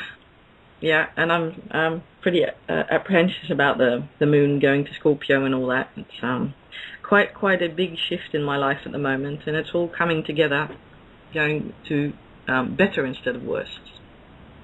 So that's good. What you're saying is being your own vampire is a good thing. Yeah, exactly. And the funny thing was the new season of True Blood just started, and I just could not stop watching all the allegory pass me by in like flashes. It's like I was watching 20 screens at the same time. Isn't it neat when you see it? Oh crap, yeah. Yeah. Don't ask me to explain any of it at the moment. No. It's still processing, but it's like madness. Now you know how I feel when I'm on the air trying to explain it. Oh, I still get that, and I've pretty much always done this since I was a kid. Only it's becoming more and more aware. I know who I am. I know what I'm here for, and only I've been somehow blocking myself the last couple of years, and I'm getting over that now. So, brilliant. Yeah, Yeah, there's a lot of things. You speak of blocking, and I mean, the toughest mirror to look in is our own. The toughest allegory to find is our own. What is our purpose? And your purpose is allegorical, just like everybody else. Yes. So, and I know that I'm fulfilling mine. The allegory's there. I'm the walking allegory. Mine was easy. I got to see mine in the mirrar. Like, you an literally. an allegory. Exactly. Yeah. What was that title of? I was going to do if I was going to do the video last night with Johnny. I was going to ask me for a title. It was going to be crocodiles, serpents, and allegories. Right. Yeah. We're on the there same you go. page. Hey, can I do a tiny little shout out? Because I've to Disco, she's helping me with a bit of an astrological chart. Because I'm doing a work job interview soon, and she's providing me a mirror with a bit more depth, because I haven't mastered that art yet. But I've got a very instinctive and intuitional understanding of it. Yeah. But every now and then I'd like it to be a bit more clearer than just a load of mist with feelings, you know? Oh, for sure. Yeah, so, by all means, floor is yours. Do what you want with it. Dance, baby, dance. Yeah, well, g'day, Disco. Thanks. It's good to see another Australian at the table. There's probably a lot more of you out there. But, I've made some nice connections here at the table, and I'm not overeating like I usually would at a table. I just want to say thank you to anybody listening anyway. It feels like I've come home and I'm listening to people finally making sense. Isn't that great? Yeah, I'm no longer the alien, the rest is. I got thinking about, and I don't do this very often, I think it was more along the lines of seeing some of the one post that was put up earlier, Alex Jones and redux of Oklahoma City bombing. Are you kidding me? And I'm looking. And I'm looking at it, and I got thinking about the system in general, and people just kind of walking through it and caught up on all the dramas and everything else, and that for me now is universes away. Yeah, exactly. It's like rubbish, ashes to ashes, piss off. Throw it away. And it's and this will probably better answer Lisa's question the other night about people at different levels of awakening and stuff. Well, how far does anyone think I would get? And I'll use the allegory of and again, this is not pedestal. This is just rungs of ladder to show a comparative. Let's say a graduate university professor versus a kindergarten student. How frustrated do you think the graduate professor would be? I think I'd have more fun with the kindergarten student, though. Right. And again, this is about resonating, and the Kabbalion is very clear, do not cast pearls amongst the swine. And though it sounds very derogatory, it's a fact, what it is, the allegory is pigs will eat anything. Garbage or pearls. Yeah, except for when you have the wild boar. My Chinese sign is the wild boar, and it digs in the dark. It means it's shadow. Oh, this is not to be confused with this is not to be confused with the allegory of the symbolism of astrologies and whatever. I'm just using it as it's there's a pig, but there's also a boar. Absolutely, the wild boar. Very, very noble animals, and apparently the royal family likes to kill 50 off in one day when they get the opportunity once or twice a year. Yeah. Murdering bastards. I don't care if you kill a boar, kill a child, kill anything, you're still a murderer, I don't care. Oh, pharaonic shills, forget them. Yeah, exactly. Deny them out of existence. Yeah, and that's kind of what I was doing today, because with all of the nonsense that, people still get caught up in, and I'm looking at all the people that seem to all come together at the same time, and it was just beautiful, and then all of a sudden, poof, and they're all gone. It's like the magic trick. You get the feeling that you farted in the elevator, and as soon as the doors open, everyone bolted. Yeah. But the point being with casting pearls to the swine or the allegorical pig, that will eat anything, they'll take the pearls in along with the garbage, and then they'll just shit it out, and it will have no nutritional value whatsoever. Basically, it's just don't waste your time. And it's not that they're not important. The important thing is this. And I think we can kind of get the notion that consciousness is one. And if but one shall awaken, that's all it takes for consciousness. So we stay the course, and we push as hard and as fast as we can with the information we're getting, the downloads, the allegories, the stuff that we're seeing, and putting it into perspective for others. That's what, for me, that's what the awakening is. Yeah. It's action. You've got to do it. Yeah. It's get on, do. So when I talk to friends, they're all quacking the books they read about all kinds of spiritual things, and it's not necessarily that the information they're relaying is wrong. It's just a repeat, and it's not being given hands and feet. There's no doing. Well, yeah. Can you imagine me hosting a webinar for people in OPT, trying to explain to them what's going on? People in what? I didn't get that. OPT, OPPT, or or UCC, or these different study groups, and how to get rid of credit cards. Yeah. How long do you think it would take for me to really piss the entire webinar group off? 3 minutes. That much? Yeah, I was going to say not nearly as long as that. I was going to say no, not as long as that. Well, for the diehard, maybe. There's always one that's going to stick around and try and get you down or be right. Yeah. That's right. The egos will fight back. They won't give you the satisfaction of actually waking up or opening up a bit. Oh, yeah, you're absolutely right. So it might even go to 5 or 6 minutes. Yeah, it might even be one that's sitting there for half an hour just yakking their head off. Oh, exactly. And there's Carol. Oh, my goodness. Carol, how are you? I love you, kiddo. I've been here all along. I just came in on an anonymous line so you wouldn't open me up. I've been working on my artwork, and I tried to call you on Saturday 3 times to wish you happy birthday, sweetheart. Well, thank you, but my phone was out a minute, so no one could get through to me. Well, I'm so sorry that I missed you, honey. I hope you had a decent birthday. I had another one today. I woke up this morning and everything.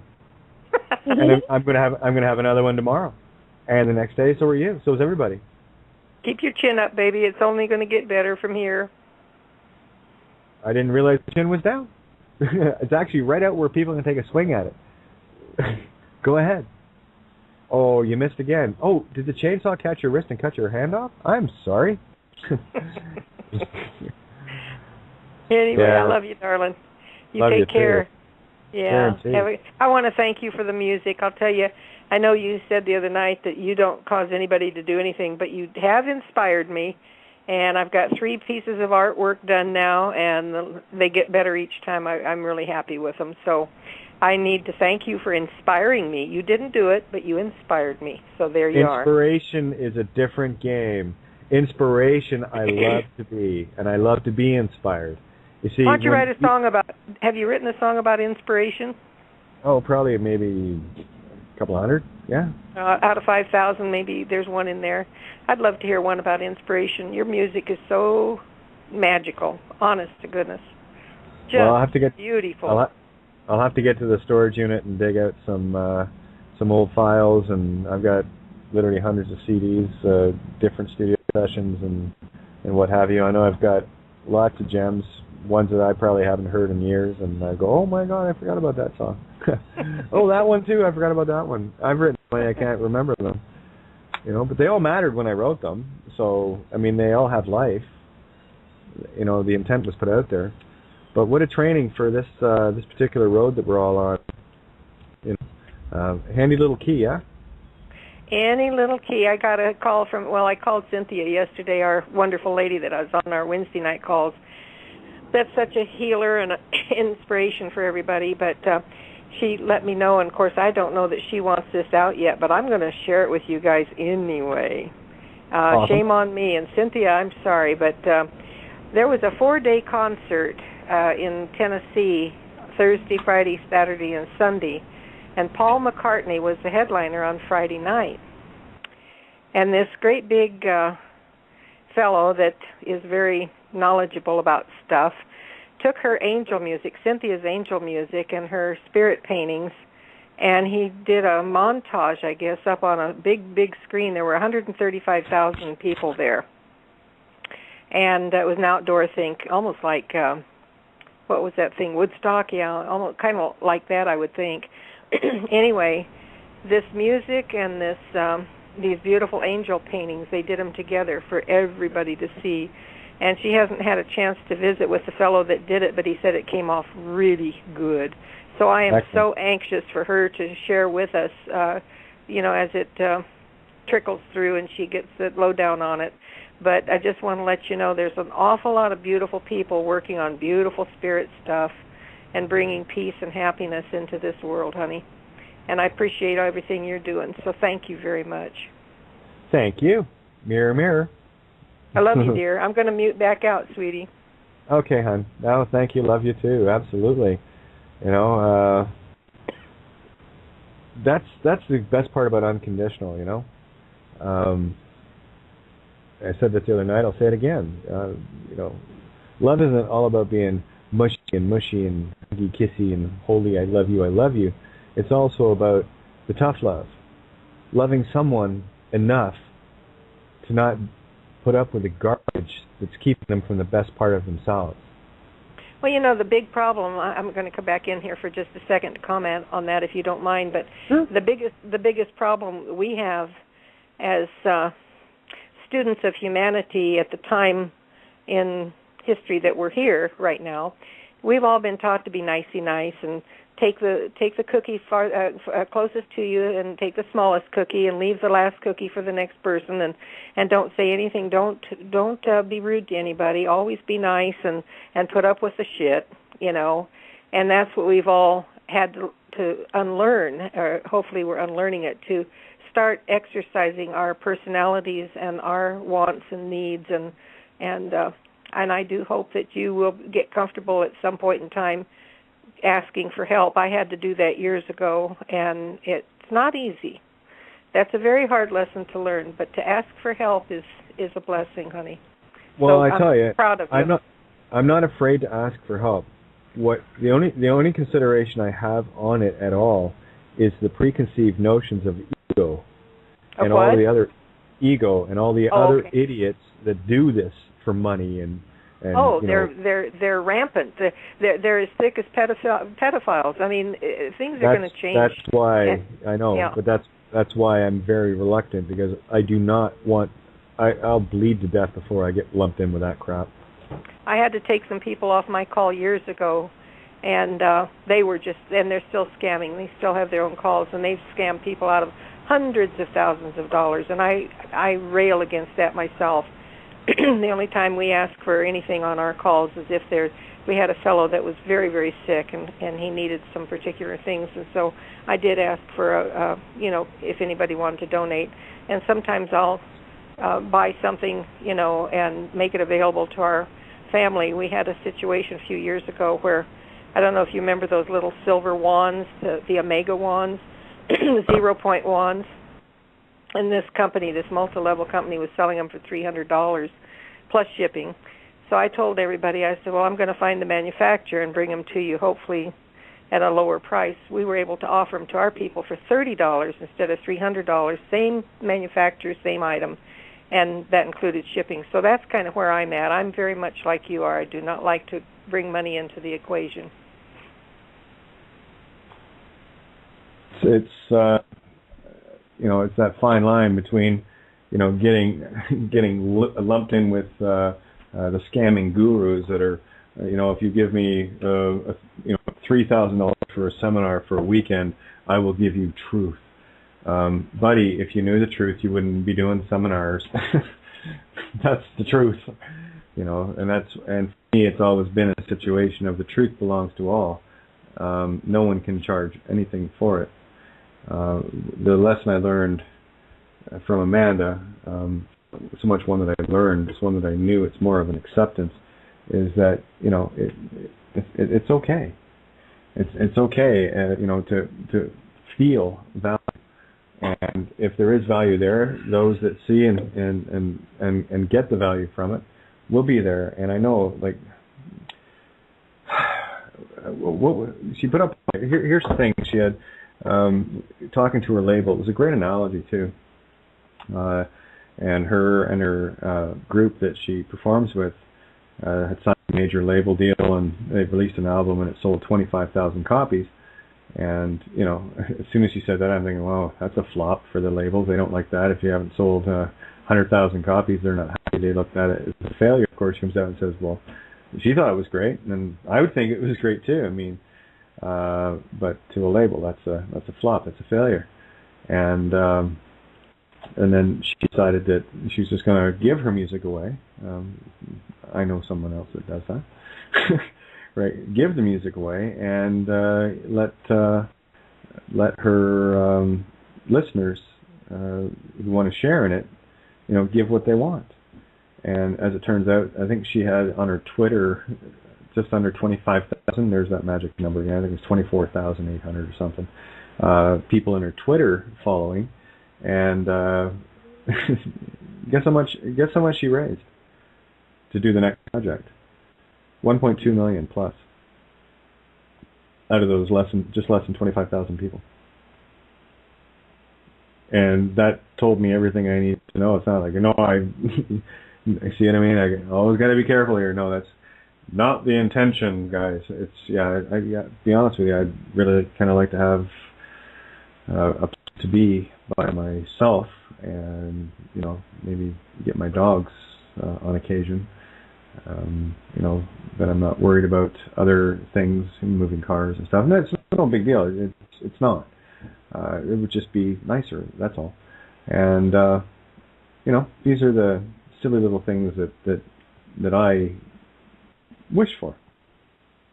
And I'm also at the reserved point of saying the universe will keep me exactly where I'm supposed to be to get exactly what it is I need.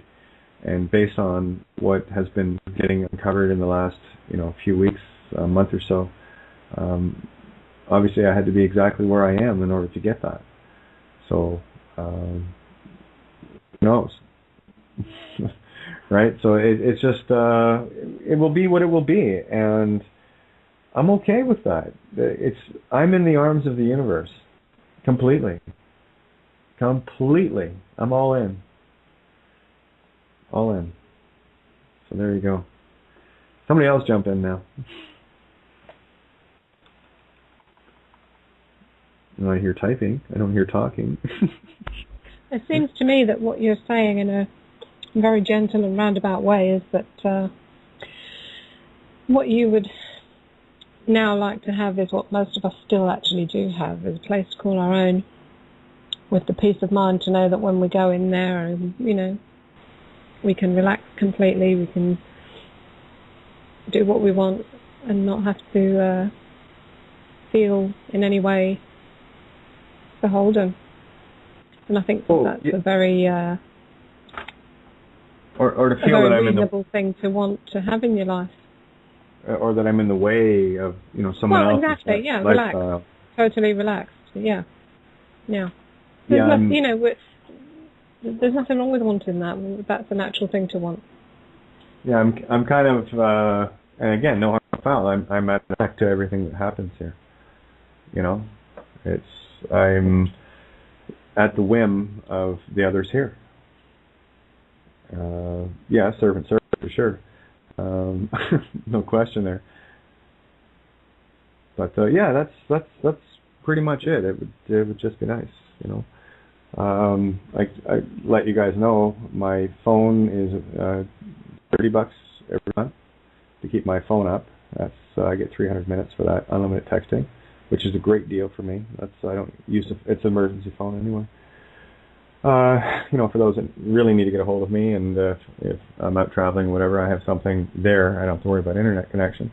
I got $160 a month for the storage unit, just to keep what's left of my stuff, and the important things, music and photographs and a couple of other, you know, heirloomish type things. Nothing much.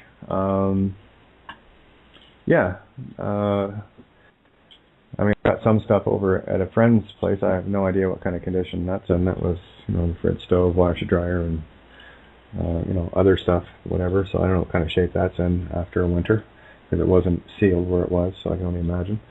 And bits and pieces.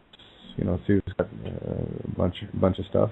Maybe, I don't know. I don't know if she sold my guitars or what she's done. You need to be able to talk to someone to to get that information. My dogs are there, of course. Oh, we're into the rollover here, guys. I just got the 90 seconds warning. God, I hate that voice. Wish they'd get a different voice. It's just grating. It just grates me. I know Kishi wants in here, so I'll have to get over to my mouse and pull her in. Okay, and one sec, guys. Bear with me. Sorry, live radio. You know what it's like. You know how seriously I take it. No, really. I take it seriously, totally. Okay, so let me just get this here, and then let me see. I'm going to do it now, so don't know if I'm... Okay, there we go. I got this opened up, and there we go, and... Oh, come on. Yeah, you gotta love... guys, is it me or Skype like this? Snail slow in reacting to everything. Crazy. Anyway, there we go. Excuse me. Yeah, I think that's what it boils down to, Nish. I think I actually feel a whole lot safer with other people speaking for me, ones that actually know who I am. People like you and Vicky and a handful of others, right? So anyway, there you go. We're in the recording. Just letting everyone know. Oh, thanks. Ninja just put the guest call in. A bit late for that now. So we got Kishi and Steve. How are you guys doing tonight? Go Kishi, always ladies first. Well, I'm doing very well. Excellent, Steve. Yeah. The call failed to Kishi, so I was just checking. Ah, okay. Well, we had a great day of sunshine, and I went over and did chores, fed the bulls and the heifers, and brought a four-wheeler back. And Susan went and picked up the grandkids, and they're spending the day out on the farm with us. And we got the grass cut and the wading pool lit up, and took a ride on the four-wheeler. And then about 5 o'clock, it was all sunny. We're getting ready to do a marshmallow roast tonight and have a little storyteller around the fire.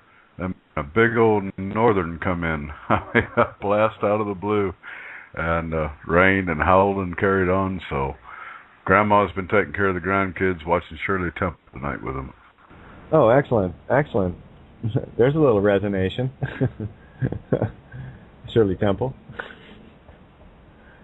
Just want to see where this is going to go now. What are you getting at, Kate? There we go. It was just a coincidence that came up. Oh, yeah, just a little one. Used to be a nickname of mine. Yeah, well, what's the temple, right? Well, when you take it back to what they did with her and the storytelling they did with her back in the 40s and 50s, and then when she tried to make it out of it on her own and they slammed her down, she did the game for her. Wasn't she the actress that always played roles a million times smarter than all the adults in the same movie? Or oh, shit, yeah. Temple, yeah. She was like Toto in form. I always relate her to the Wizard of Oz. Right, me too. Yeah, Toto and definitely Shirley Temple. Toto Temple, that's a cool one. Exactly. Judy Garland's who you're thinking about. Yeah, what was I going to say there? I think it was you made a post earlier, Steve, referencing Wizard of Oz.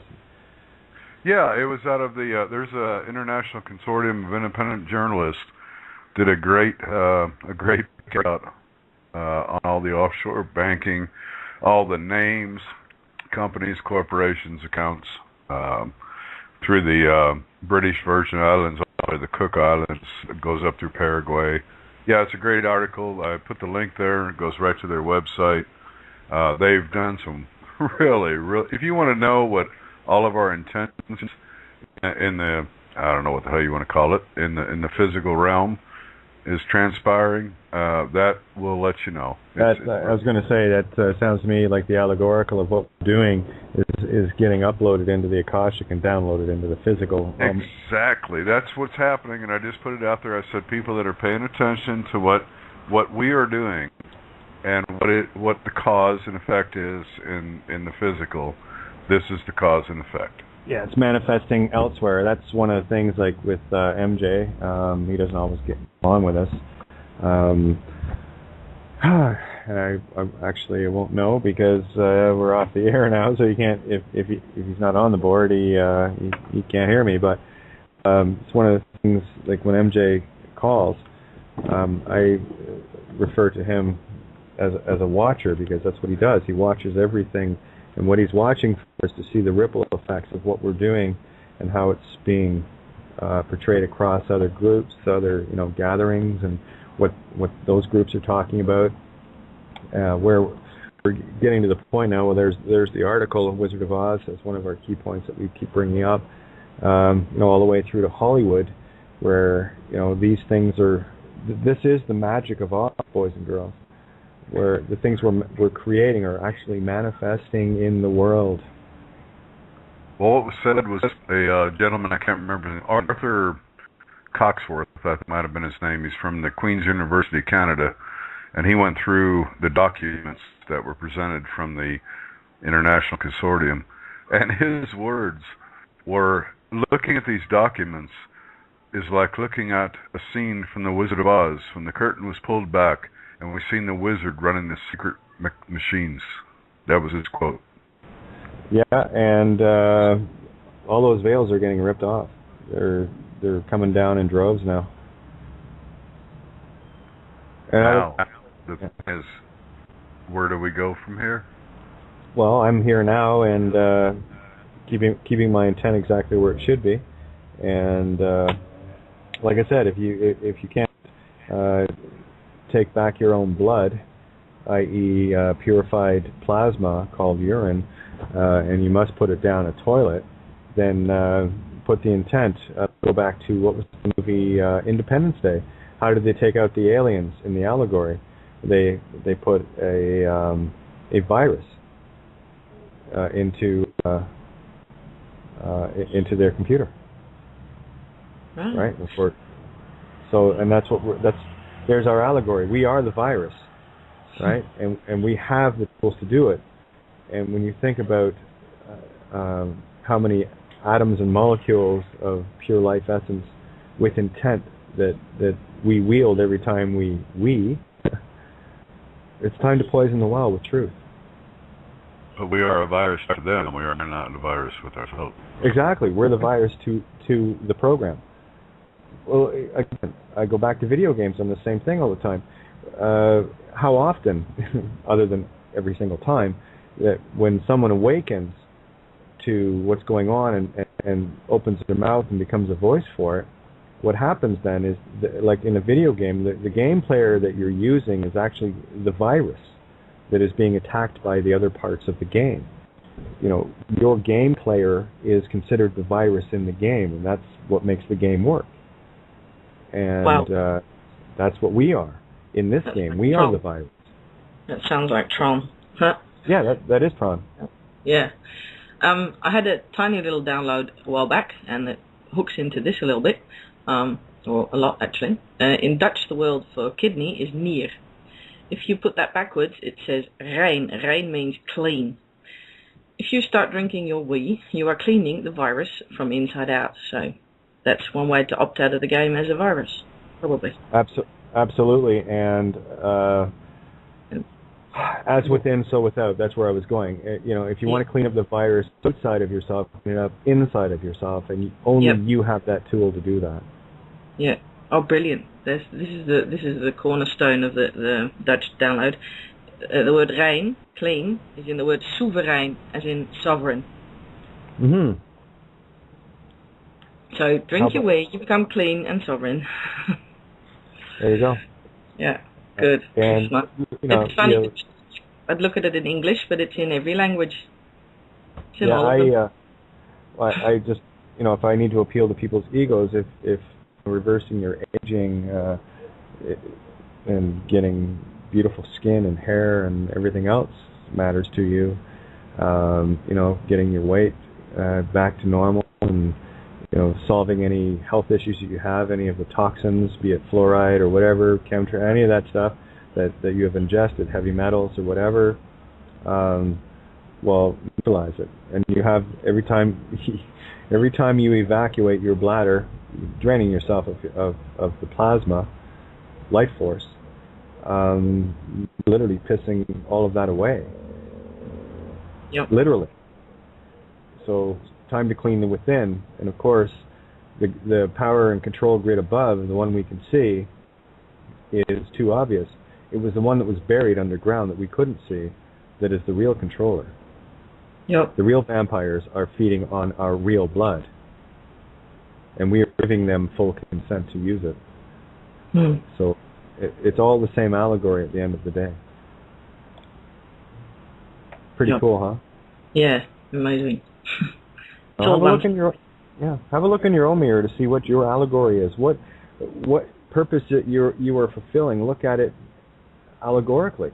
Step outside of yourself and have a look. Oh, I know what it is. Yeah, me too. But don't confuse the ground with Gaia. Oh, no, definitely not.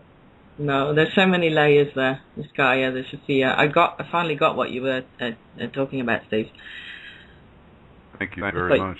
I thought you were making a joke in the beginning. It sounded a bit like one of those Wawa Goo Goo channels, and I thought, oh my God, he's making a joke. But not really. Stephen doesn't joke. No, yes, he does. Well, on the latter end, yes. Yeah. Usually off show time. Well, when I'm talking about Sophia, no, I do not joke about her. No. She's my lady. Right, so we have and the divine feminine good, divine feminine evil, divine masculine good, divine masculine evil. Everything is a duality, right? Oh, there's fixed mutable cardinal in there too, somewhere. Yep. So that's what Gaia would be a problem. Yeah, absolutely. Well, that's why I look at, and I've been looking at it for a long time. There's another little irony in my life in terms of my life purpose. I was born in a house, so I wasn't born in a ward. Well, I was technically in an electoral ward, but I was reborn in a house. The house that I was born in is no longer there, so the place where I arrived is thin air now. It's pure spirit, and it's in Ireland. Belfast, the capital of Ulster, Northern Ireland, whatever you want to call it. I prefer to call it just the province that it is, which is the upper right ventricle of the heart of Gaia. And, these are all things that mattered, that were relevant to me. If I'd, say, been born here, Ireland wouldn't have a relevance to me as much as it would here. It's like wherever you're from matters. There is a reason why you are where you are. There's a reason why I'm 3,500 miles from home. And it's the only place on Earth that is not mutable, the heart chakra of Earth, as in Ireland in this case. The rest is all moving, shifting, especially the Kundalini. It's going from India, Tibet, and that corner to Middle America. You can see it. The people there. Why do you think Santos is there? It's connect the dots. Yep. And it's taking our first breath out of the we. We've been in our mother's stomachs in the we, and then we take our first breath at that exact point where we need to be on an exact birth chart with the script there. Yep. Well, I was born in Oz. There Literally. you go. Yeah. Why do you think? Connect. What? Well, I was going to say, why do you think I love feeding down under so much information? I love feeding it right into Oz. Yeah, well, that's why I call where I'm living now in Rotterdam, the Netherlands. I've gone from Lemurian light to pitch black. I'm here to light this shit up. I'm here to bust systems, baby. My veil clippers are sharp and ready. You know, there's a lot of people I would not take as seriously as I would take you. Take the compliment. Yeah, you, me, Ben, and Ninja, Miranda, and a handful of others, we're all going out with our chainsaws and we're going shopping, girlfriend, then maybe a little dancing. Oh, hell yes. Hey, can I put a shout to Bendy? We haven't talked very often voice to voice, and I do like your voice and have enjoyed your company and our little rants back and forth occasionally on the Skype. Yeah, ditto, yeah. I have a picture of you with an old corncob pipe and a hat on somewhere on a farm. Makes me feel all warm and fuzzy, in a good way. Pretty close. One of these days I'll take a picture of myself and put it up. Cool. But that's pretty close. Okay. There you go. We just had Jeremiah join here. What's up with you, Jeremiah? I'm beautiful. I'm enjoying the show. I'm enjoying the moment. I'm enjoying the connection, the unity, the togetherness, the I amness. I'm really having a lot of fun with it. And I got to say, ever since I started, weaning myself to awesome, it's been incredible, absolutely incredible. I'm just down in the stuff. I mean, I know it's liquid gold. I know it's liquid DNA. I know it's my life essence, and it's transformed my entire being as of right now. There is a difference I'm noticing. My equilibrium is set off. I'm noticing that I'm kind of out of balance at times, but I think it's like a resetting. I was wondering if anyone had any kind of comments on that. Oh, for me, see, here's the thing. For whatever reason, yeah, I felt the impact of it, but it wasn't. I don't think as dramatic as others. For whatever reason, because I've always downloaded. So I'm not exactly sure. Definitely, no question in terms of overall well-being. Oh yeah, huge difference. Download-wise, definite marked increase, but I don't think as much as some experience. I kind of feel let down on that department, but obviously I just keep doing what I do anyway. It seems to be the right. And again, I look for the resonance, and the only time I get resonance is when I get you guys talking. So, and we got Josh in the call too. Josh, it's been too long, my friend. Where the hell have you been? Hello. There you are. Yeah, it's been a long time. Good to have you home. I've been fighting to get off of night shift work for a while, and finally did recently, so I can actually attend these things. Well, I tell you, you picked the perfect timing, because here's something else too, and I want to convey this as far as others trying to awaken others. Listen, the people that tuned in to this show at the start and that are here right now are exactly everyone that was supposed to be here. Not one too many and not one too few. It was the perfect number of people for the perfect reason as to why they're here. So when you show up, it's because that's exactly when you're supposed to. You didn't miss anything, Josh. I think we pretty much caught you up tonight, yeah? Well, yeah, I've been doing my own experimentation with the urine therapy and all the information that you had brought up with mind over matter and that kind of thing. I put some of that in the chat earlier about transmutation of energy and that kind of stuff. I've been doing my own road tests to confirm it for myself. Yeah, your comments in the room regarding fast food and stuff like that. Yeah. And this puts it in a nutshell, boys and girls, because the one piece of the puzzle for me that was missing was not sure and not knowing exactly where that routing was coming from, because sorry, I'm not a biologist. I've got a rough idea how the human anatomy works, but as soon as it was made clear that it's filtered blood, then eat whatever the hell you want, right? So another dissolution, right? It's and you transmute it. It's mind over matter. Yeah, if you're not at a point where you can do that and feel comfortable about it, and you're going and ingesting shit all the time, well, yeah, have a look around you. You can see those that are ignorant of the mind over matter. Excuse me, the ones dying of obesity and heart troubles and stroke and all the rest of it. Okay, so but everything in terms of what you're eating is bypassed. Because only that which enters the blood. And one of the things I had mentioned, I was talking to Jerry earlier, with regards to digestion, because I don't eat meat, my bile ducts are right now effectively rendered useless, because it's the excessive amount of hydrochloric acid to get released into your stomach to break the tough stuff to break down. And also can destroy the good things that come in as well. So obviously, the less hydrochloric acid your stomach is required to digest, if the food's easy to digest, like natural, raw foods, etc., a lot more good stuff gets into the lining of the stomach, then of course into the bloodstream, which then gets filtered, and that beautiful elixir of life is clean of toxins anyway.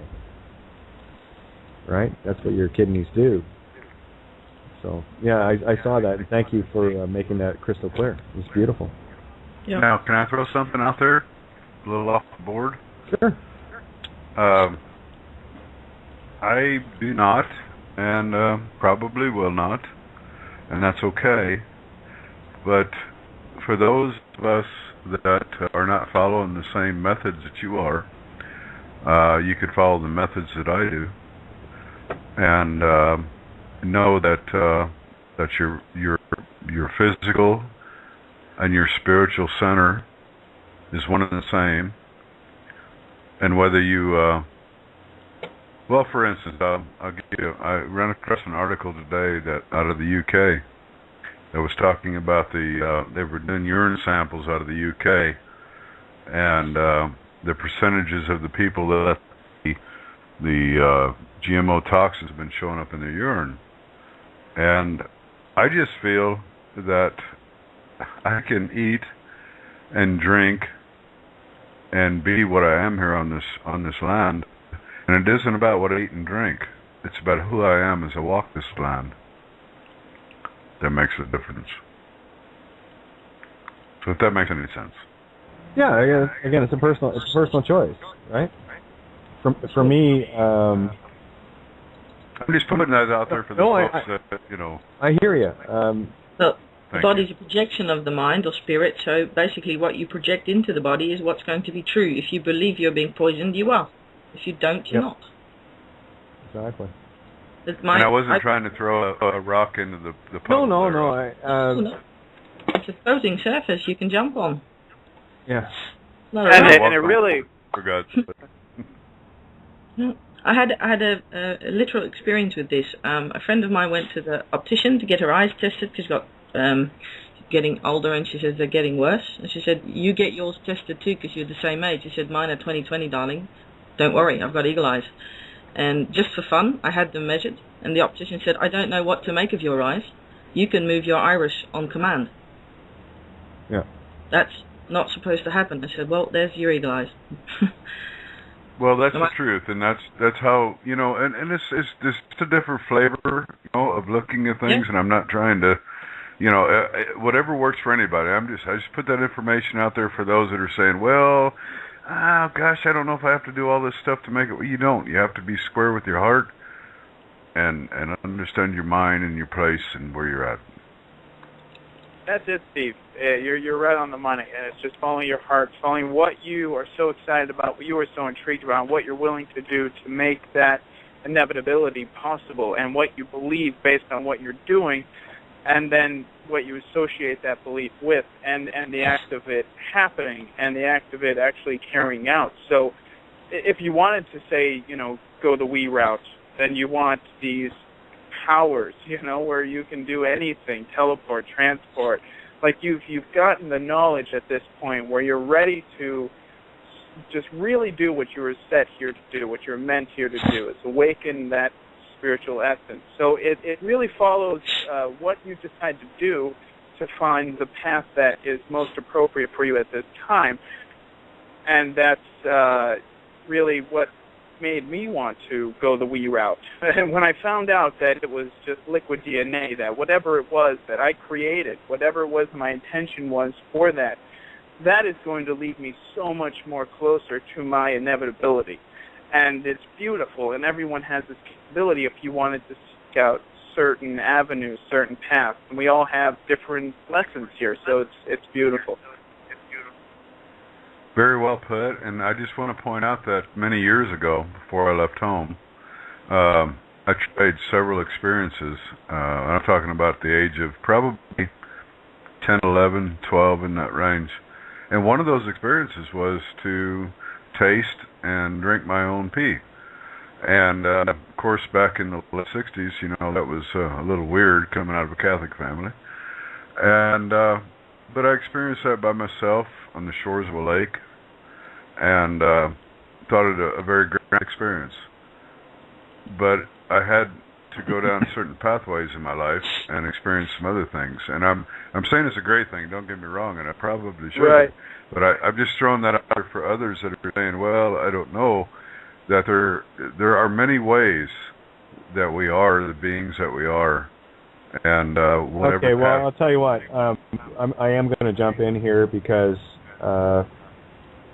one of the things that I am going to share with people, and I'm going to put the responsibility back upon them. Yeah, you can call it preference and personal choice all day long. Most people's egos will just take it as a crutch to say that they don't have to do it, and we end up in the same rut. The bottom line is this: if you're truly looking to awaken, and I'm talking sort the shit out and get your physical sorted out. You can talk mind over matter all day long. If your body hasn't got the tools to do it, the right proteins, the right aminos, all the rest, which are contained in your own gold, it's trying to play God without actually using the tools to be that. And you'll walk in the same circle that we've done for thousands of years. My attitude is very simply this: it's a fact. Suck it up, or don't. But I'm not going to offer, and I'm playing devil's advocate on both sides of this, I'm not going to offer up any ego, anybody out there, an excuse to say that they don't have to because their mind is strong enough. Because I guarantee you want to sit with me one-on-one, and I'll show you just how strong your mind is. The mind does still need the matter. You got it. But nothing to be over. You're not going to put anything from this planet outside of yourself into yourself that's going to be better for you than yourself. Sorry, ain't buying it. I know the power of what it is. This is the Philosopher's Stone. Philosophy, the search for truth. It's taking the pure plasma from your blood, okay, with all the nutrients and everything that your body can use at that instant, coming straight from the ether. You find me something on this planet that is more potent than coming straight from the ether, and I'm on it. But I guarantee you, the only thing that's going to be strong enough for me at that level is me. And I will partake of my own blood. Hey, didn't Jesus say that when you drink this, you will think of me, this is my blood? Right? So a whole new spin on that category. Again, another layer peeled off of that.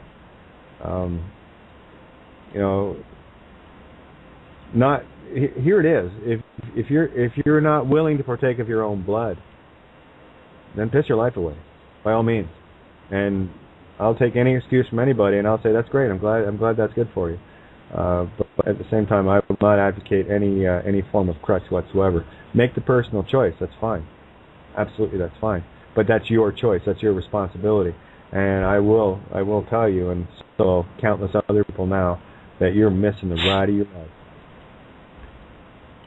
Right. That's it. And yeah.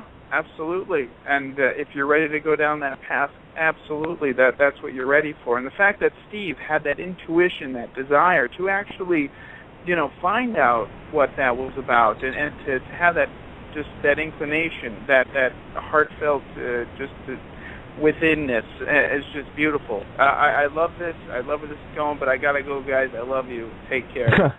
Thanks, Jeremiah. I love you too, man. Can I just interject here? Yeah. I was just going to say that it's very interesting. This is a learnt thing, and I do believe that probably most children would try their Wii. Easily try their Wii, but we're told very young, dirty, smelly, nasty, wash your hands.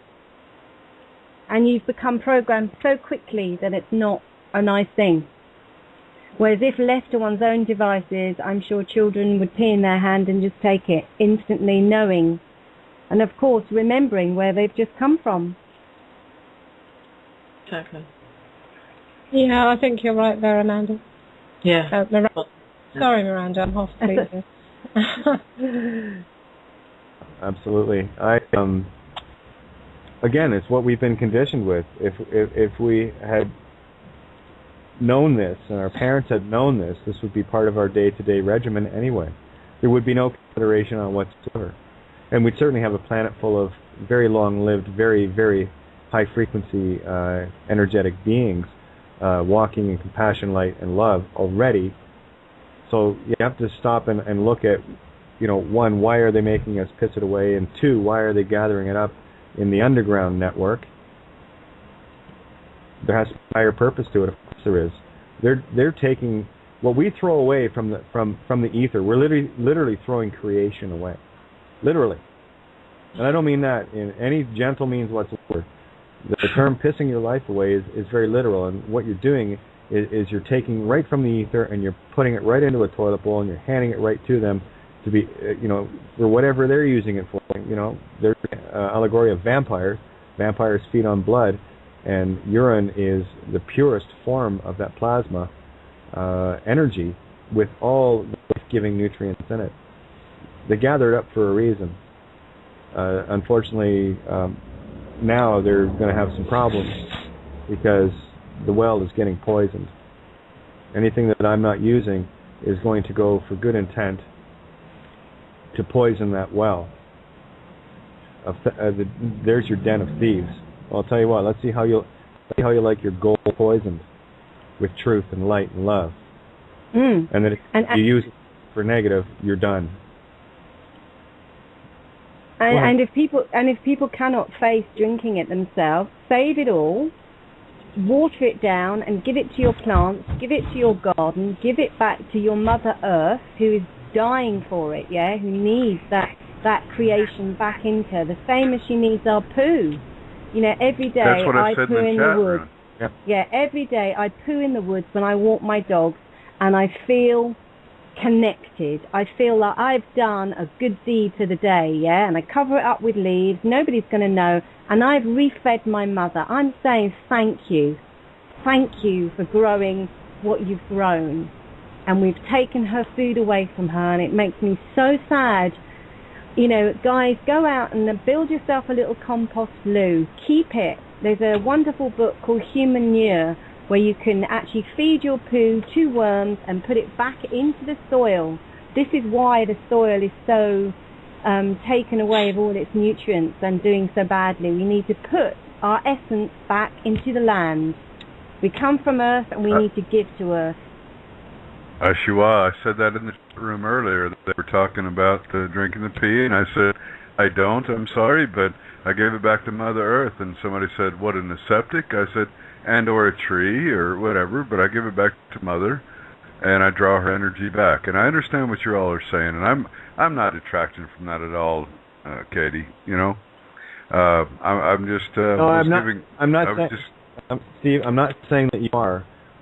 What I can hear is exactly what egos are going to hear and think, oh, okay, well, someone says that I don't have to and I won't because, we've been so pounded with negative connotations to it. Any form of, oh, it's okay, you can still avoid it, is going to go straight to the ego. Here's what I love to get across to people. Stop assuming that people are as awake as you are, because you're actually harming them.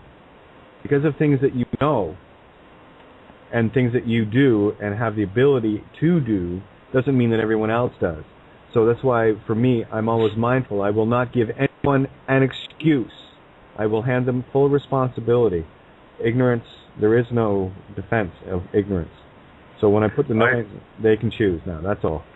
Well, I agree, and we're on the same page, Kate. You know, today I stopped at the creek and laid my hand upon the water that comes from, generated from the birth of the mother inside and matures as it comes out.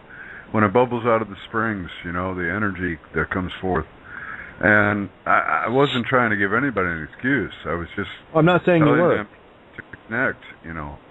I'm not saying you were. What I am saying is that you were speaking to people that aren't quite ready to hear anything but an excuse to not do something. That's what they'll. Then I shouldn't seek. No, it's not a matter of not seeking. Again, it is perspective. You know, I said it. I don't know how else to say it. It's seeds that are planted. Right, if you're planting a seed that gives, I don't give anybody an out. That's what got us here. We got trapped because we always seem to have an easy way out of something. And of course, in the physical, it's about the path of least resistance. In the spiritual, it's the path of most resistance. Speaking of seeds. Yeah, go ahead. Sorry. Did I just interrupt the download? No. Okay. Speaking of seeds, my grandmother used to say that if you have your menstrual periods, it's a good idea to put that back because it's the sacred feminine being reintroduced into the earth as well. So that might be a good one to look into. Yep, I've heard that many times as well. I would say ingest. That would be there's my program. I wouldn't ingest it, but maybe, who knows? Maybe homeopathically, like a drop on the tongue. Cindy, you'll like this. My lovely friend Renee. Yeah. When she has her period, she puts a drop of her menstrual blood on her third eye. Right. Ha! Brilliant. Thank you. And she just got seriously ticked off because she was somewhere and some professional completely freaked out when they discovered what her bindi was made from. Oh, thank you. Yes, I hear you. I think it's very appropriate for you. Yes. I've been snorting urine, and somehow I keep seeing blood before my eyes when I do that. So, yes. Yeah. Thank you. Yeah, pleasure. And another thing about the pee, when we think this world is so full of us not being in touch with ourselves or loving ourselves, and this is what true love is. We look outside of ourselves to be complete, to be in partnership, to be in marriage, to find the neo, the one, and we're forgetting that we are the one. Yeah. And this whole thing with drinking your urine is the alchemical marriage within yourself of completeness and wholeness. I really do believe that. It's an incredible, magical experience, and one can really love oneself, and that's what it's all about. Yep. That is the perfect allegory. And why not be here with and in the body? I mean, it's fun, isn't it? It may be temporal, it may be holographic, but I love it, and I think by loving all of it, even the shit, literally and figuratively, you will be one, because all the shards of the mirror need to be put back together again, and then you'll have full reflection, not just a few shards. Yeah, wow. And speaking of third eye, people talk about the calcification with fluoride and all the rest of the crap that is out there that some of us can transmute just with our own will, but you want the shortcut to cracking your pineal open, there it is, and you'll have it in a couple of days. No effort. Oh, not just the pineal, the whole lot. Well, the whole thing, but the whole endocrine system goes whoa. Yep. I'm just pinpointing certain parts of the ego program. People focused on open pineal. You got people focused on this. Yeah. It's in the main jargon now. So yeah. Yeah. So I like pinpointing things because what floats one boat sinks another, right? So I just like to make sure that everyone's included in the boat. There's countless benefits, and the benefits are they're self-fulfilling, literally self-fulfilling prophecies. Pro, phi, si, right? For, sacred creation. C, note of love. And of course with the Y, tree of life involved as well. Yep. So your own self-fulfilling prophecy. Here's a philosopher.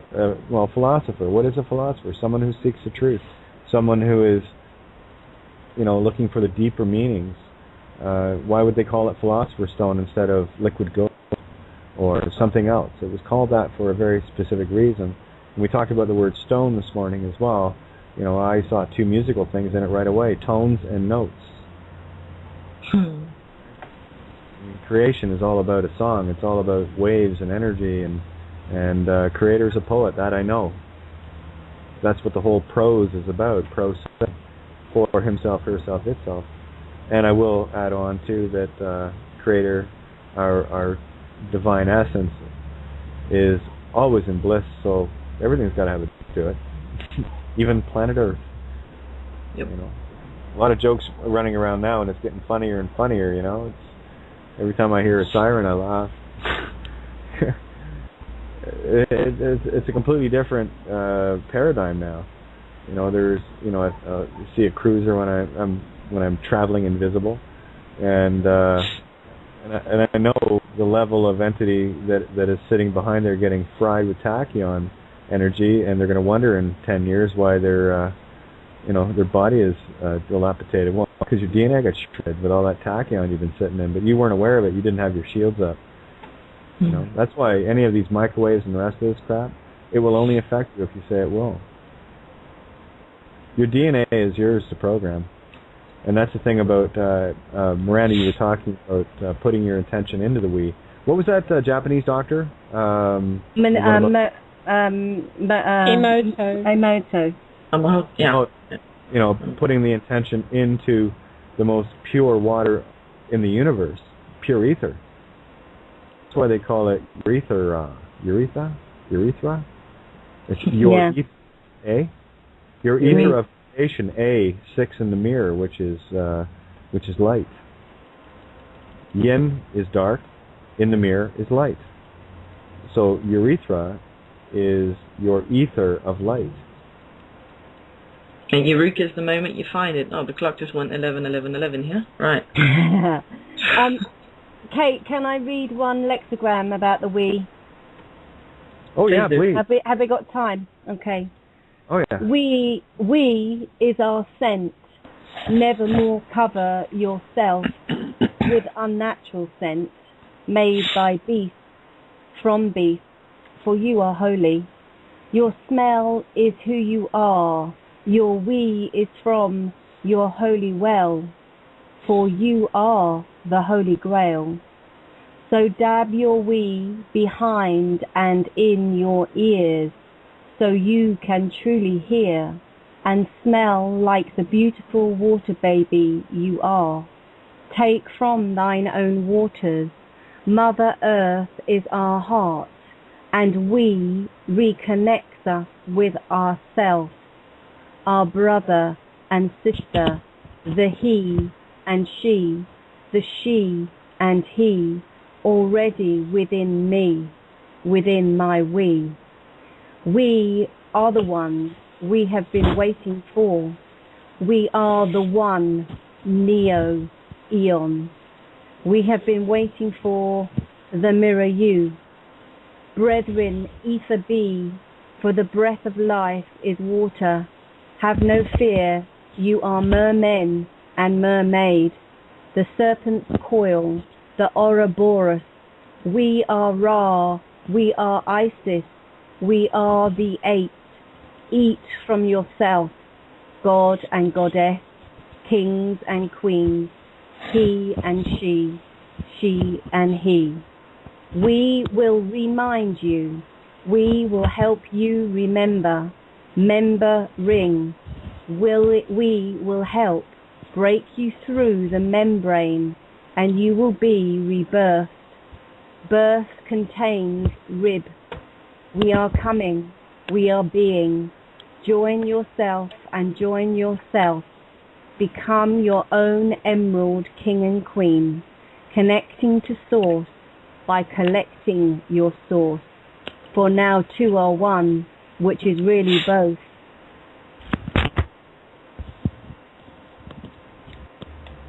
Exactly. Wow. Kate Dudley, interject here. Please. Remember the parable of the woman at the well with Jesus? Yes. She offered him her water. Where does the lady of the lake throw the sword from? The water. Oh, by the way, thank you for reminding me. You know how I do the little I have eyes to see, ears to hear, universe, show me what it is I need to see right now. And then I look up, and what did I see in the clouds at about 1 this morning? Beautiful, beautiful swan. And gorgeous. You know, I'm looking and looking at, oh my God, check that there. It was in like on the lake, sort of. If you imagine a swan on the lake with beautiful arch on the head and the wings folded back, and then I said, "Oh yeah, okay." and then I said, "Oh, okay, no, just proof is in the pudding, so I'm gonna have another look." And okay, what else is there? I look up, and guess what I saw, Ninja? I saw the Lady of the Lake from my Justice card. The sword in one hand and a scabbard in the other. Lady Justice. Wow. Yeah, that was last night. I was going to talk about that earlier in the show, but I kind of, went off. But yeah, so it was just coincidences, that's all. Just like Bruce posted to me, hey, check out Amanda Palmer, and I think you'll like what she has to say. I wrote. Yeah, we've been on that for a day and a half. Yeah. Yeah, but talk about her on the show last night and tonight, and I wrote, try to keep up, eh? LOL. She likes chainsaws too. Shall I tell you another nice one, Kate? I was outdoors painting today, and I hadn't made up my mind if I was going to call into the show or not tonight. And I looked up and saw 2 swans flying by, but the other date I had that I called off was sword fight lessons.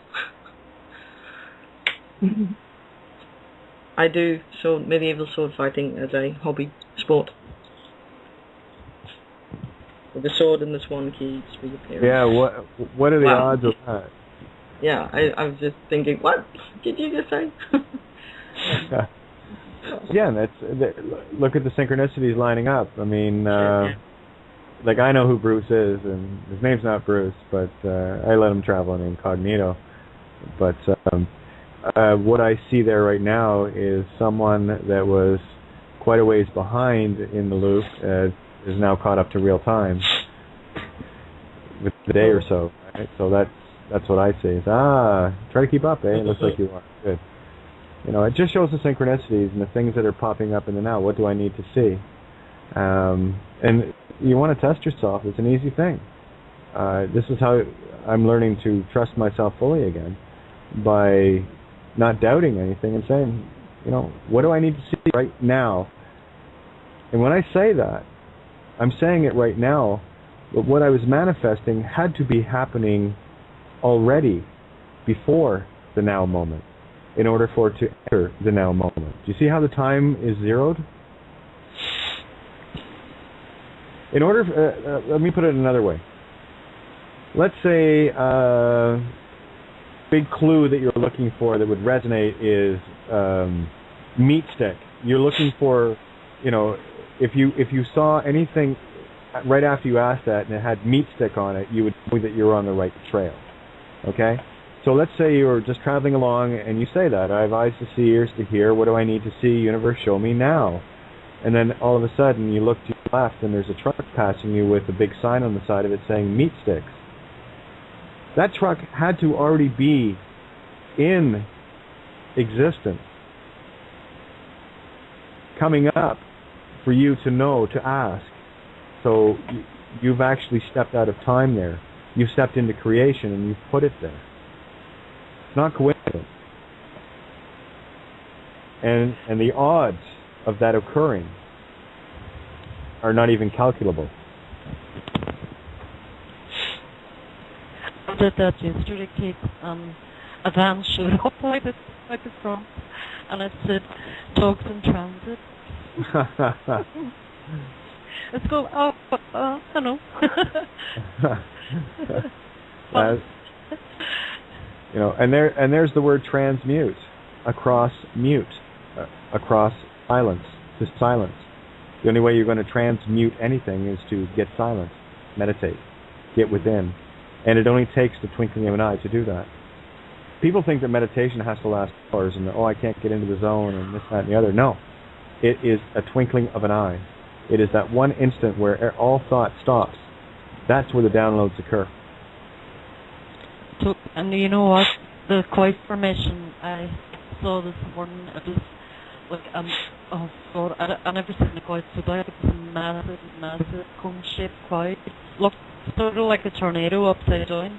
Oh, nice. And like a vortex, really, you know? Yeah. Beautiful. You know, it's Oz. We're in Oz, baby boys and girls. Yep.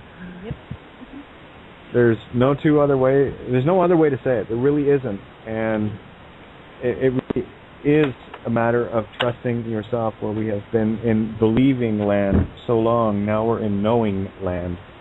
So it's a different game. You know, believing you're at effect, knowing your cause. And that's what we're really, for me, that's what I'm learning to shift into, is to become cause over my universe. Again, where, you know, I have the past, obviously, and the future, because neither one exists. All moments are now. I'm still wanting to make sure that I got the concept of getting ahead of their chronos, their time, by being in that moment of creation, where something that you thought wasn't there at that instant is created for you to see in the same instant. Is that working for anybody? Totally clear for me. Okay. You know, it's think of when you're downloading something off the internet. I mean, YouTube downloader, sometimes it'll go at 1.5 gigabytes per second. Okay? Like, it just goes crazy. That's a lot of information in a second. So that's why I'm telling you, you don't need an hour of meditation. What you need is an instant of silence. And so don't get hung up on the chitter chatter of the left brain. It's, you know, you got to get it under control. But becoming aware of it is generally enough. I mean, when I was talking to Jerry, he was talking about meditation, and meditation for everyone is different.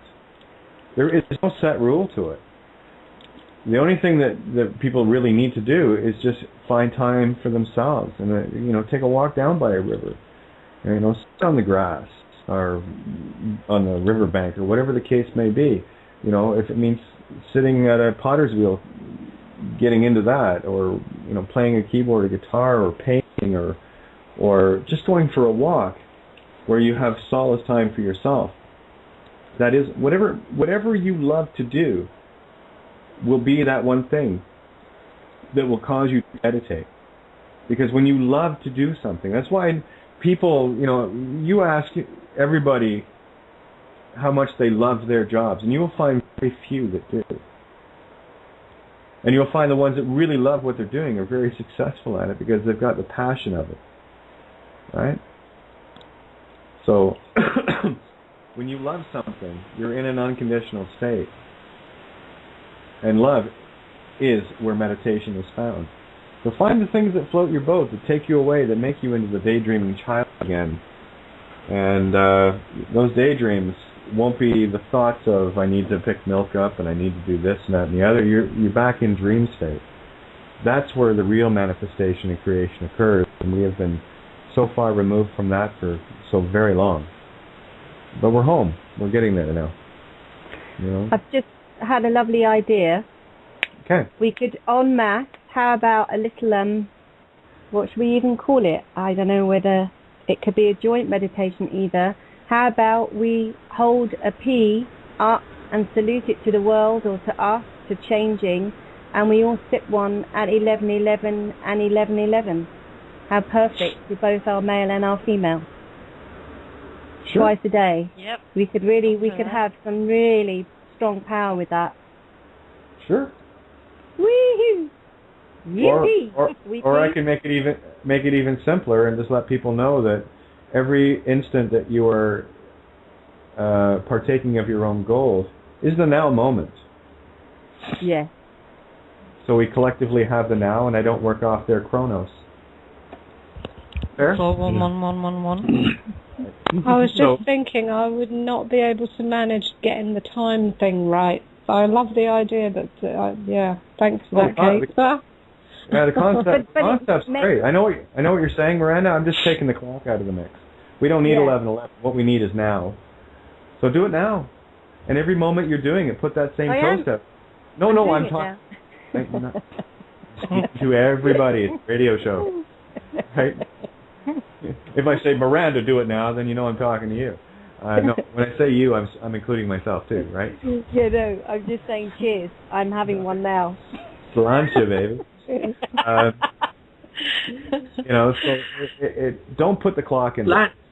I'm trying to get people out of Chronos here. Saturn, baby. Time to take that puppy down, and now is the only time there is. You need the time to lose it. Exactly. Well, we got ourselves about 4 minutes left here. You want to finish on a song, or you want to talk this one out? I always say song if it's my choice, so that's my vote. Music. All right. Taking that. Okay. Yep. Same here. All right. Well, we'll do that, and we'll have probably enough time to get one of these tunes in. And which one am I going to do? I don't know. What do you guys... Oh, I know which one. Oh, I guess we're doing that one.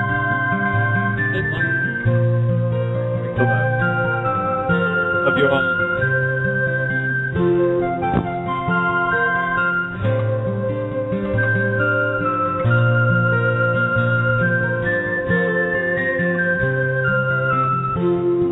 How far have we traveled to get here today, to stand face to face? Oceans are not wide enough to keep us apart, no distance too far. And somehow I found you, you have found me, like an angel from somewhere above, to fall soft as a feather right into my arms from the wings of love.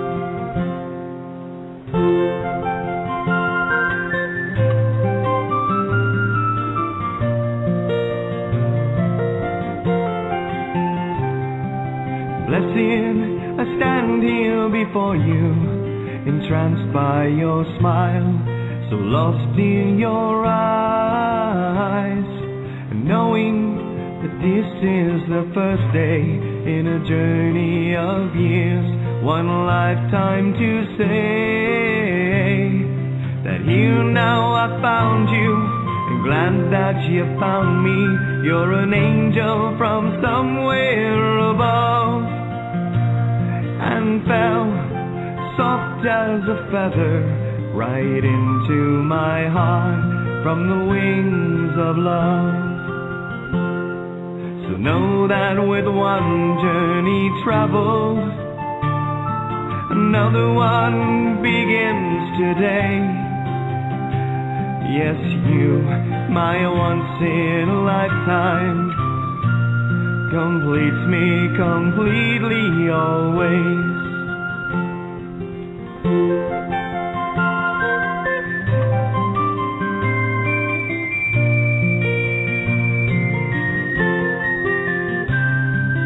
Somehow I found you, you have found me, like an angel from somewhere above, to fall soft as a feather right into my arms from the wings of love.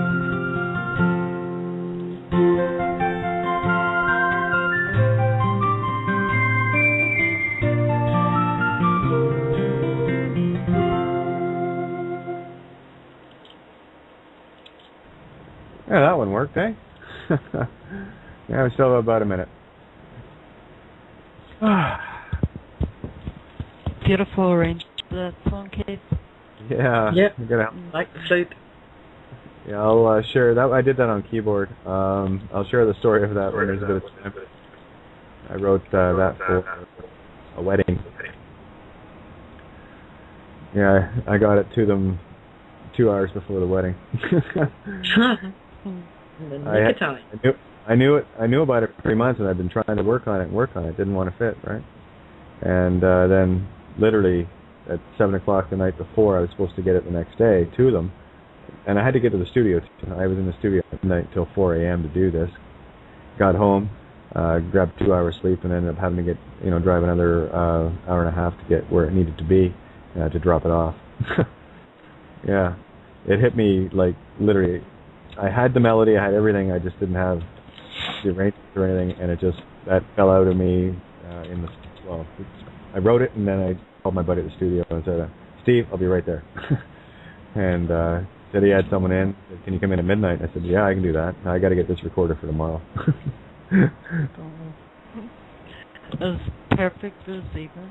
Absolutely perfect. Well, it works, eh? Well, we're going to run more thing I'm looking to eat. Video provided by VerdictProductions.com.